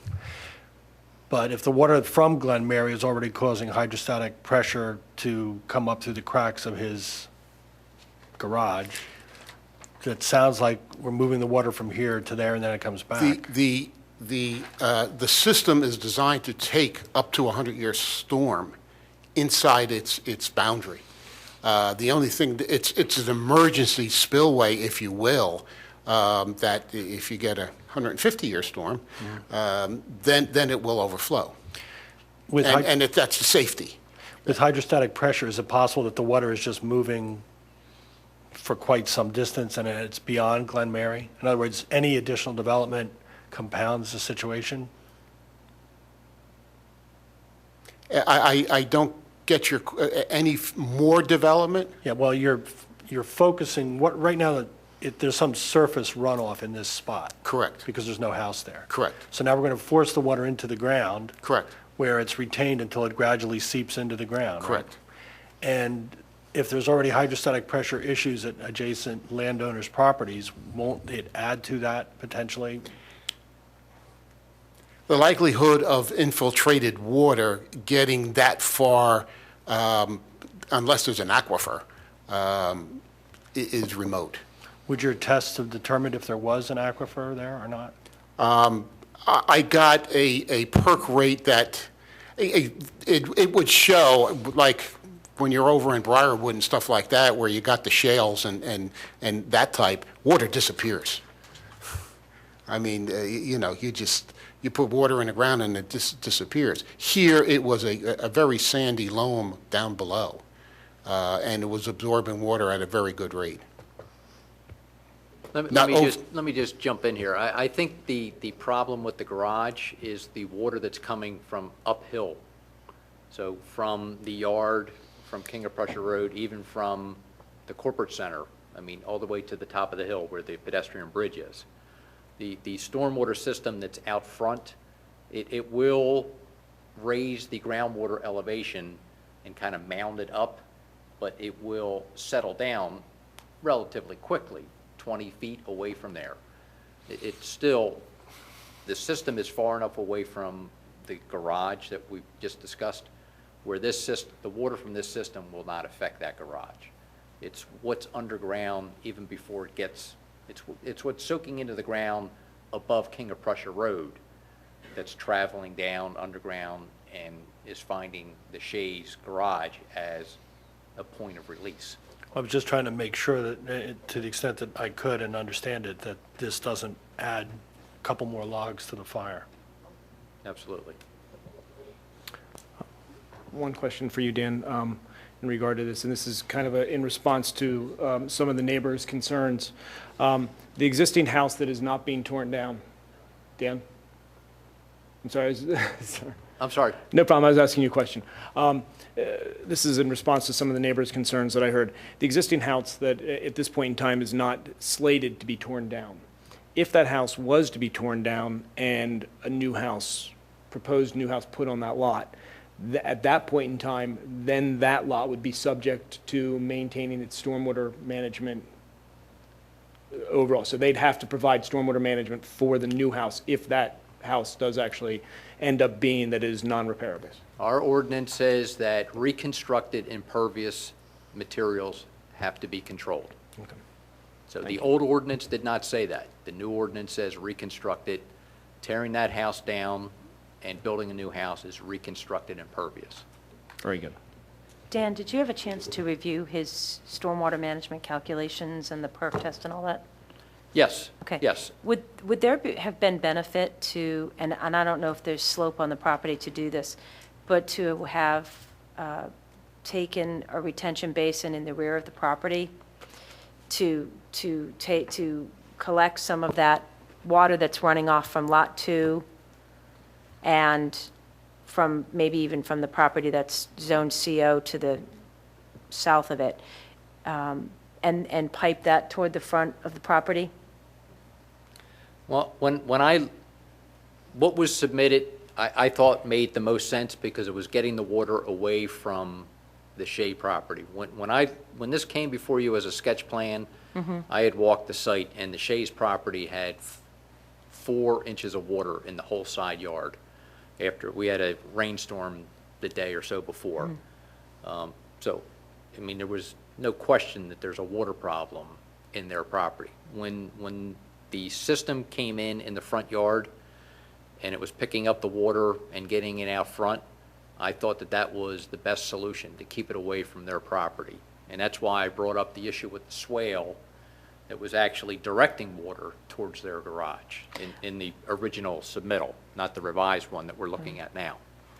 I was just wondering if even a second basin back here would help even more. Maybe we can't require Well, it. part of our stormwater ordinance requires percolation. So, we're going to be doing what Skip had just questioned. We're going to, if we put a basin in the back, part of it requires percolation. So we're going to be requiring water to be soaked into the ground right upstream from their garage. So I'd rather see that out front where it's away from the homes, so that any water that is forced into the groundwater table is not going near someone's structure. Oh, I'm sorry. Maybe I'm saying the wrong thing then. I mean more of a cistern to collect and direct it toward the front of the house. Well, that's possible, but we do require a certain amount of the water to be forced into the ground. So, that has to be done someplace on the property. If the soil can absorb it, they're required to do that. I think she's talking about putting an inlet in that back corner and directing stormwater to the front. Toward the front. That is what I'm saying. So, Well, I mean, that's in addition to what they're doing. I mean, yes, it is that would be my intention. Okay, all right, I'm sorry. I'm looking to try to I think avoid that's the what water she's coming referring. downhill and hitting the Hankins property and their garage and the Mr. Ryan's, that shared garage there. Well, I mean, that's certainly something we can, That would be a good neighbor kind of thing to do. I'm just trying to figure out where it would discharge. Into the other retention. Yeah, I was asking if you have the slope in the rear of the yard. You referenced that the garage and the driveway are already elevated going out toward Glen Mary That Road. system would get too big. Okay. To take all, because right now it's just designed for that impervious cover. Okay. To take the overland coming from the commercial properties next door or from upland, Okay. I could not handle that water. I can handle it in an inlet and pipe it to the road. Question, when it comes down the driveway and it hits Glen Mary Road, and then it gets onto Glen Mary, where does it run then? There's a stream down there behind the church there, isn't there? There's a ditch across the St. Martin's property, A ditch. but there's nothing in the street. All right, but I mean, but does that become a stream effectively? That ditch goes somewhere. I never really followed it to the other end, but there is a ditch going across St. Martin's property. Yeah, it runs parallel with King of Prussia Road down towards Gulf Creek. I mean, I believe there's a small inlet. There's two inlets on each side of the road which feed into that ditch, which feed past through St. Martin's property. Yeah, it's a dry ditch for a portion of the year at St. Martin's, but the rest of the year it's flowing water. It's probably 200 feet past my property. But that would be the place that I would think that we would want. Can I add something here? What he's referring to as a ditch is a stream, and if you look at old maps of the neighborhood, there is a stream which has been forced underground by construction, and there is water in that year-round. Thank you. Is that where the water that's apparently flowing in all these other properties downhill from this? It's the low point of Glen Mary. Like I said, Glen Mary comes down this way and comes down this way and meets right there at that road and at those two inlets and where that ditch is. That's what's feeding most of the water into that ditch is water coming down Glen Mary in both directions. Are those inlets insufficiently sized? I'm sure they're insufficient. They're small little inlets. They're quite old. What's the next question I'm going to ask? How difficult, I mean, how big would they have to be to be able to take all the water that's coming off these properties and so forth? That would have to be studied. To come off this property? Well, there's no way of figuring that out. You'd have to do a whole watershed analysis because, like I said, the amount of water coming off this property is very, very tiny in comparison to all the water that's coming off the King of Prussia Road and Glen Mary Road and all the macadam of the commercial properties. Commercial properties next door. This is a thimble compared to the ocean. Maybe a little extreme, but. Okay. Thank you. Any other questions? Okay. Thank you. Okay, so I will, we'll leave it that I will we'll address the comments from Dan's letter and resubmit to Dan. And I have a question. So saying that this plan is approved, what is there in the plan that some future developer or something would be required to have that driveway in its revised position as opposed to just putting it back on the other side against the property line with Ina Shea? He'd have to comply with that plan, if I'm not mistaken, with minor modifications if need be, but basically have to. this is going to be. Yeah, the plan that's approved is a plan that has to be built. If they want to change the plan, they'd have to come back and get an amended plan approved. What's happening now, the Planning Commission is merely tabling this plan. The applicant's going to have to come back, addressing these problems that have been raised, and then the Planning Commission will, look at it again. So nothing's being approved at tonight's meeting. But I mean, as soon as we're approved with this driveway as it is, That would be it. That would be locked in. I'd like to raise. Yeah, we're going to, real quickly, the Planning Commission discussion. Right. I feel like there's a theme tonight.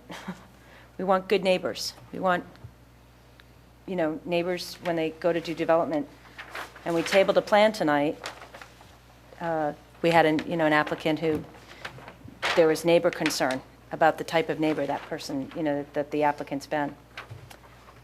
I take seriously the comments from the neighbors. I would not be inclined to approve that waiver. The building, the impervious coverage for Lot 1 is right at the 35% limit. And that's really only allowed because you're assuming that you'll get the waiver. And you answered the question for me. If you didn't get the waiver, you'd have to build a slightly smaller house. Sure. I suspect it would be right up at the new 35% coverage. Sure. But, neither here nor there. I echo, somebody came up and said, if their concerns are that there hasn't been good stewardship of the property, there'd be no compelling reason for me to give a waiver that really is just allowing you to build a slightly bigger house that is, even with stormwater management, probably in some way that we're not able to fully measure, going to impact the neighborhood. Yeah, I don't see the reason to offer the waiver. Build a slightly smaller house. Okay. Doug, comment? The only thing, again, I would see, she mentioned the inlet and taking the water down to Glen Mary or just to some other place. I think that's really important. The water that's going to be coming down along the side of the garage and behind the garage, that water's running down directly into the property. Is that right? Not now. With the new plan, the water will be diverted away because the prevailing grades are to the front of the property. And like I said, my new plan will actually show water being purposely diverted away from the neighboring properties. Okay, I'm looking at this little piece from the back property line up to the back of the proposed garage. There's a distance there of a couple feet. Is that right? Oh, well, it's 10 feet between the garage and the property line, yeah. And the water's going to run down behind there? Yes. And you're not going to do any? Like I said, as it goes by the garage, then I can force it to the front of the property. So you're going to force it down around the other side of the house into the front? Correct, yes. Because I do have 6 feet of fall between the back of the property and the front of the property, so I can do that. Are you going to have to, you're going to have to do some grading on the west hand? It'll be graded, yes. Are you going to damage the trees if you grade them? No, I'm now far enough away that I won't do that. Whatever we can do to get water to the front is the critical piece. Right. Which is an answer to Ms. Stearns that, I did the flipping of it to be a good neighbor and to help not exacerbate the water situation in Dan's respect. As far as the house goes, I can't do anything about that. There was plans to do something, to tear that house down and do something else, but that never came to play. And you would be looking at a much different development plan, but unfortunately that did not take place, so we're left with what we got. Thank you. Skip? Yeah, I have a question for Dan. Dan, is there a point where, notwithstanding the representation of the prospective buyer that they're going to renovate, that the house is so decrepit that they literally have to tear it down? I mean, do you have to inspect it when it's in this marginal condition, with a tree through the roof? I know that the township's code enforcement officers have been there, and they were instrumental in getting the windows boarded up. I don't know if they were in the house at that time. But I guess my question is there a set of conditions where you say, we cannot issue you even a building permit to renovate, that it is so inherently unsafe that it should be torn down, or it must be torn down? Yes. I don't know that we're at that point. I've never been in the house. I mean, we've salvaged some buildings that were surprising that they could salvage it, so. There's no historic value, though, right, as far as? Not that I'm aware of. And if they were required to tear it down, they would then have to create another water retention system similar to the one that's on the new property, Lot 1. That's correct. Is it possible that, since this plan's going to be resubmitted, that we could take a look, or the township staff could look inside that building and make that judgment call? Well, we would need permission from the owner. Well, okay. I guess it's catch-22. Until they say they're going to renovate it, they haven't applied to renovate it yet. Well, I can check to see if our building department has been inside.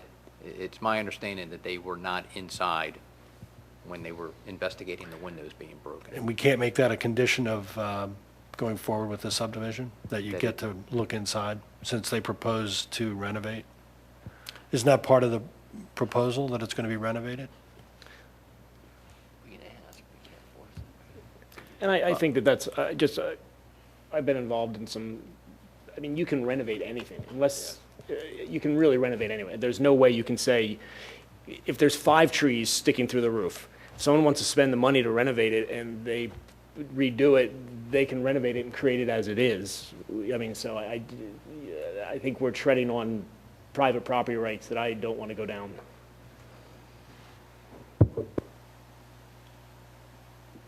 Sorry, Julia, comment? No, I think everything's been covered. Okay.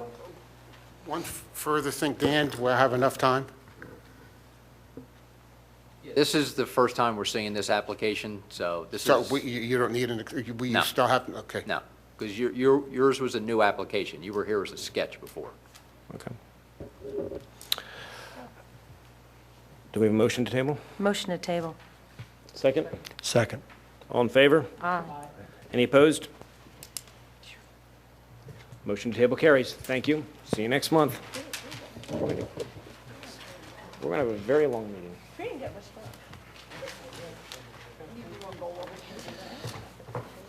Next on the agenda, recommendation to the Board of Commissioners, Ordinance 2011, amending the administrative lot line change.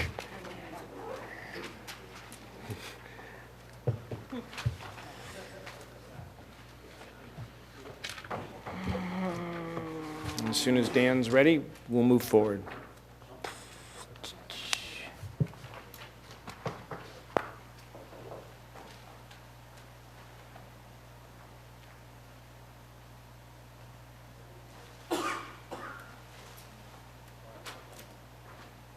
Sorry, Dan. We're ready for you on the lot line change. Okay, as some of you may remember, this is an ordinance that came through this board back in 2006. It was an ordinance I actually lifted from Lower Merion Township. We tweaked it a little bit, and after a couple of months of going back and forth, it was approved and moved on to the Board of Commissioners. I would say since that time, we've probably had four residents come in and do a lot consolidation administratively. One came in recently that was actually, is residential, but I guess it's more of a commercial nature, that it kind of raised an issue that we did not foresee, and that was the part of it was rezoned to R6, and some of it remained R5. The two parcels were combined, but it did raise some issues about having similar zoning districts only be merged, and that's why it's really back here to you. As it was working its way through the process, there were a couple of other issues that some people wanted to bring up, and that's on the back. So that really looking at item 255-8G, where we're looking to add the wording with identical zoning classifications. And on the back page, we're adding a section 5, where it's basically, I'll just read it out loud. This administrative review exemption shall not apply in the following circumstances. A, when more than 3 parcels are involved in the consolidation, and B, when the area of the proposed consolidated parcel exceeds twice the minimum lot size for the zoning district, and there's a change of use or an expansion of an existing commercial or industrial building. So right now, we've only had residential that have come through, and right now, we've only had 2 lots at a time come through. So we haven't had some of these situations, but as I pointed out, as it was being reviewed, it was thought now was the time to bring this language into play so that basically dotting our I's and crossing our T's. Okay. I have a quick question for the solicitor on 5, and this is just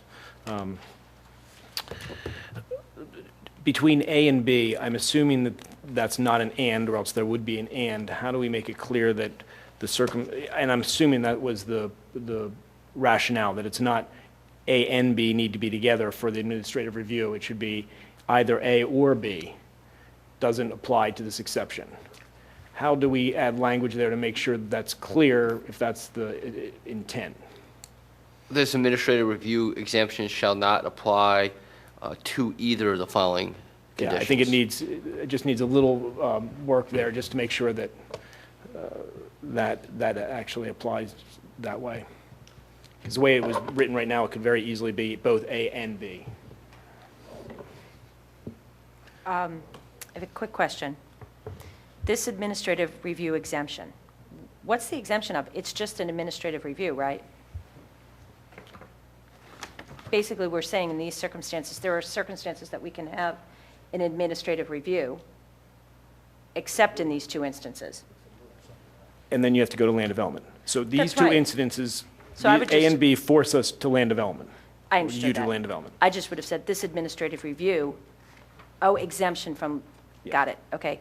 The other question is just, what's the rationale behind B, when the consolidated parcels exceed twice the minimum lot size for the zoning district? Was there a particular thought behind that? I understand the rest of it. Well, it's just so it can't be subdivided again. So I don't know why, I guess. Got it. So you can't consolidate to then You later can't down the take road? 3 small lots and then subdivide, but that would come back before you. It would be a subdivision. But you're looking to avoid a situation where 3 smaller lots combine to create a big one that you can then do a different subdivision and put bigger things on them. But, Right. right, so you Okay, got it. could Yep. do that, but it would have to be through the formal process. They would have to come before this board with a plan showing the consolidation of 3 lots and then the subdivision happening Okay. at the same time. All right, great, thank you. Any other questions? I know I have one public participant that is fidgeting back there.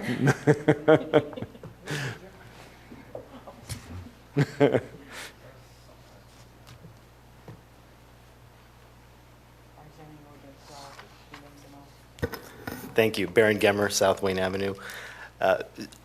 Reiterating just a few things that have been said. Obviously, prior to 2006, all the lot consolidations had to go through subdivision approval, and this just exempted them for administrative review.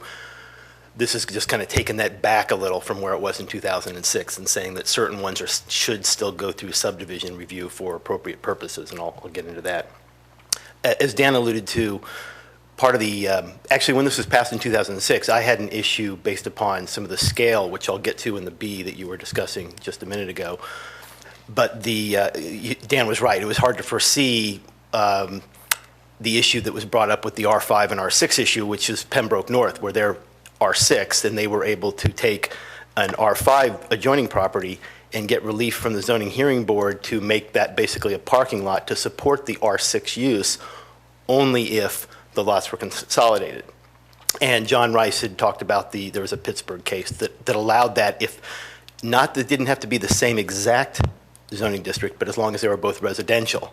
And that also holds in some of the others, and perhaps we can get other comments, but that's where that came from, and what that really, in spite of the size or the quantity that Dan's talked about coming through, that it really has the potential to undermine or even hijack the zoning classifications, as was done in Pembroke North, where R5 was basically perverted to become an R6, and also eliminate some of the transitions that are naturally built into the way the zoning map is district, because an R5 property could take over an R4 and R3 using it for parking to support itself, and then you've got essentially an R5 use next to R2, R1, or even using those. So it's both not using property for what it's supposed to be, as well as eliminating those transitions, which are usually nicely built into the zoning maps themselves. And there were 3 purposes for the change. Dan may actually have added a 4th. I really saw 3 purposes with the change when Matt and I were talking about this. First off, there certainly would be the elimination through the fact that it has to go to subdivision review, not outlawing, because that's really what this is saying. But eliminating residential and commercial split zone property, because those are problematic at best. They're really a problem. And for all practical purposes, also either eliminate or severely restrict residential split zone where it's all residential, or all commercial split zone. Hopefully it'll eliminate all those, but there might be some perhaps use for that down the line. And then addressing B, it's at least the original intent was not so you couldn't consolidate then re-subdivide. It was actually the B in terms of not consolidating more than a lot into twice the size, minimum lot size, was to try and regulate the scale of some development, because a lot of the zoning classifications don't do a very good job of that. Some of them have maximum building widths and things, but in reality, they don't do a very good job of that. So you could end up with a property that's huge and could by right then build a pretty big use on that. And that was really the intent of that. And that's actually true of both residential and commercial districts. So comments on the ordinance itself, the change to the preamble there in G, just to clarify that with identical zoning classifications is not the general of residential versus commercial. That is specific, C1 versus C2, R1 versus R2, that they have to be exactly the same.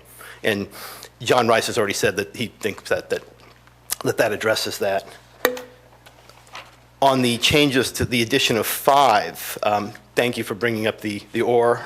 That's important. What I'd like to say on A is also kind of involved in the scale there. There's been some of the commissioners and some of the other folks trying to put input in this. We're trying to maybe look at the surrounding lots in terms of what's the relative size, and that just gets very problematic again in terms of trying to enforce that. So there are 2 ways that we thought it might make sense to look at consolidations. One is if you're consolidating a large number of properties. And secondly, if you're consolidating properties that make a very big property. But again, that's why B goes to the minimum lot size for the district as opposed to some absolute number, because this is meant to cut across all zoning districts we have. The 2 comments I have on A, or the comment I have on A is that this is A can stand like it is, provided B is there. Because the trouble with A is you can consolidate 3, then consolidate that one and 3 in 2 others and keep doing that. So that's not a limit unto itself. It's a good start at the limit, and I think it needs to stay there. But it's really B that is the thrust of the scale issue, to make sure that things are looked at. With B, again, with the timing issue, I would propose taking out the entire second clause. That really, it should read, when the area of the proposed consolidated parcel exceeds twice the minimum lot size for the zoning district, and leave it at that, because you could be consolidating a building with a vacant lot or 2 vacant lots, and then you don't have to have a proposal when you're consolidating lots. So it's similar to when you're consolidating 3 and then consolidating 3 later on. This is all a timing issue, and if that's a requirement, that's fairly easily gotten around in terms of when you want to do a consolidation and then put a saldo in later. So those would be my comments, is that I like the 3 parcels in A. I think the twice the minimum lot size in B is appropriate, but I think that needs to stand alone. I think the other is just going to allow for circumvention and not really meet the spirit of what we're trying to do. What if we made the second part of that sentence C? Well, you got to be. And then said, yeah, I don't know modify in any of the following circumstances. Yes, and use the word either for A, B, or C. So you're saying that B would just be twice the minimum lot size for the zoning district, and C, a third condition to trigger it would be. Or there's a change in the use or expansion of an existing. Yeah. So that would, for example, then, if I was consolidating 2 lots but expanding one of the uses, it wouldn't meet it might not meet A or B, because it would be 2 lots and it would be going to 1.5 times the minimum, but you're still expanding. That would be a great idea. Well, just on that, the expansion of an existing commercial industrial building, by definition, is going to automatically be land development. So since this is an exemption from going through the land development process, it's kind of repetitive by putting it in there, unless we're talking about like a 2-foot expansion or something very minimal. Well, the other thing, it could be an expansion of a use, because the building could stay the same, but once they have more parking by a consolidation, they might be able to expand the use even without any building taking place other than parking perhaps. That could be the case, but I guess it says building here, so. Well, it says might- use, it says use or build. Right, Yeah. but you might just want to say expansion of the use and then drop it. That would be, I Yeah. understand your point, and I would be fine with that also. Right. But part of the problem is, we won't necessarily know that. I mean, if a guy comes in and drops off a plan saying, I want to join these two lots together, I mean, he could lie to me, or, you know. Well, I To know. you? Come on, please. It has happened. Well, unless that's just one of the questions as part of the administrative review. Will this, will this be, I guess what you're saying is that later saldo, you could come in and do that as a saldo after the fact. Well, when they're together right now, you could circumvent you could get the administrative review by whether together. Right. If they're apart, then you're not circumventing anything, because you don't get, you get the saldo review for the lot line consolidation, whether or not you're actually doing land development at that point also, or building expansion. But, I don't suppose it would hurt to have it in there even, and make that a question when they drop it off on the form, and yes, maybe you get lied to, I don't know, but even if that's found out after the fact, that could affect future development if they weren't up front in their lot consolidation. Well, and the next thing is, do you want it to say zoning district and there is a change, or zoning district or there is a change? Well, no, I think what Susan was proposing is zoning district ends trigger, the second trigger, and there's an entirely new third trigger, which says expansion of There's an a existing 5C. use. Yeah, You add 5C. And there's a change of use or an expansion of an existing commercial or industrial use. And I agree, take out the word building and add use. Change of or expansion of an existing commercial or industrial use. Now, I would like to keep, there's a change of use, because that Okay. represents all uses. Okay. Or the expansion of an existing commercial or industrial use. Use. Okay. So change building to use, that Yeah. word, okay. Change Okay. building to use, but I would prefer to have that there is a change of use. Right, well Because then. that's a blanket change of use, it has to come before land development. Sure. But then the first line of 5 would need to say, shall not apply in any of the following circumstances. Just a little minor, if we're going to tweak the language of the first sentence. Whatever the or Well, part it was is, in either. I know, I but understand, now so it'll be any. that was essentially a triggering, making them ors, so Right. whatever that language would need to be. Okay. Anything else? That's all I have now. I know, they introduced it and sent it down here. So we're reworking it and then finalizing it. Okay, Dave, do you have any comments on that? No. Okay. Sure, we could have a little discussion here. We're all getting a little punchy up here. Okay. So the G adjacent lots with the identical zoning classification and will stay the same.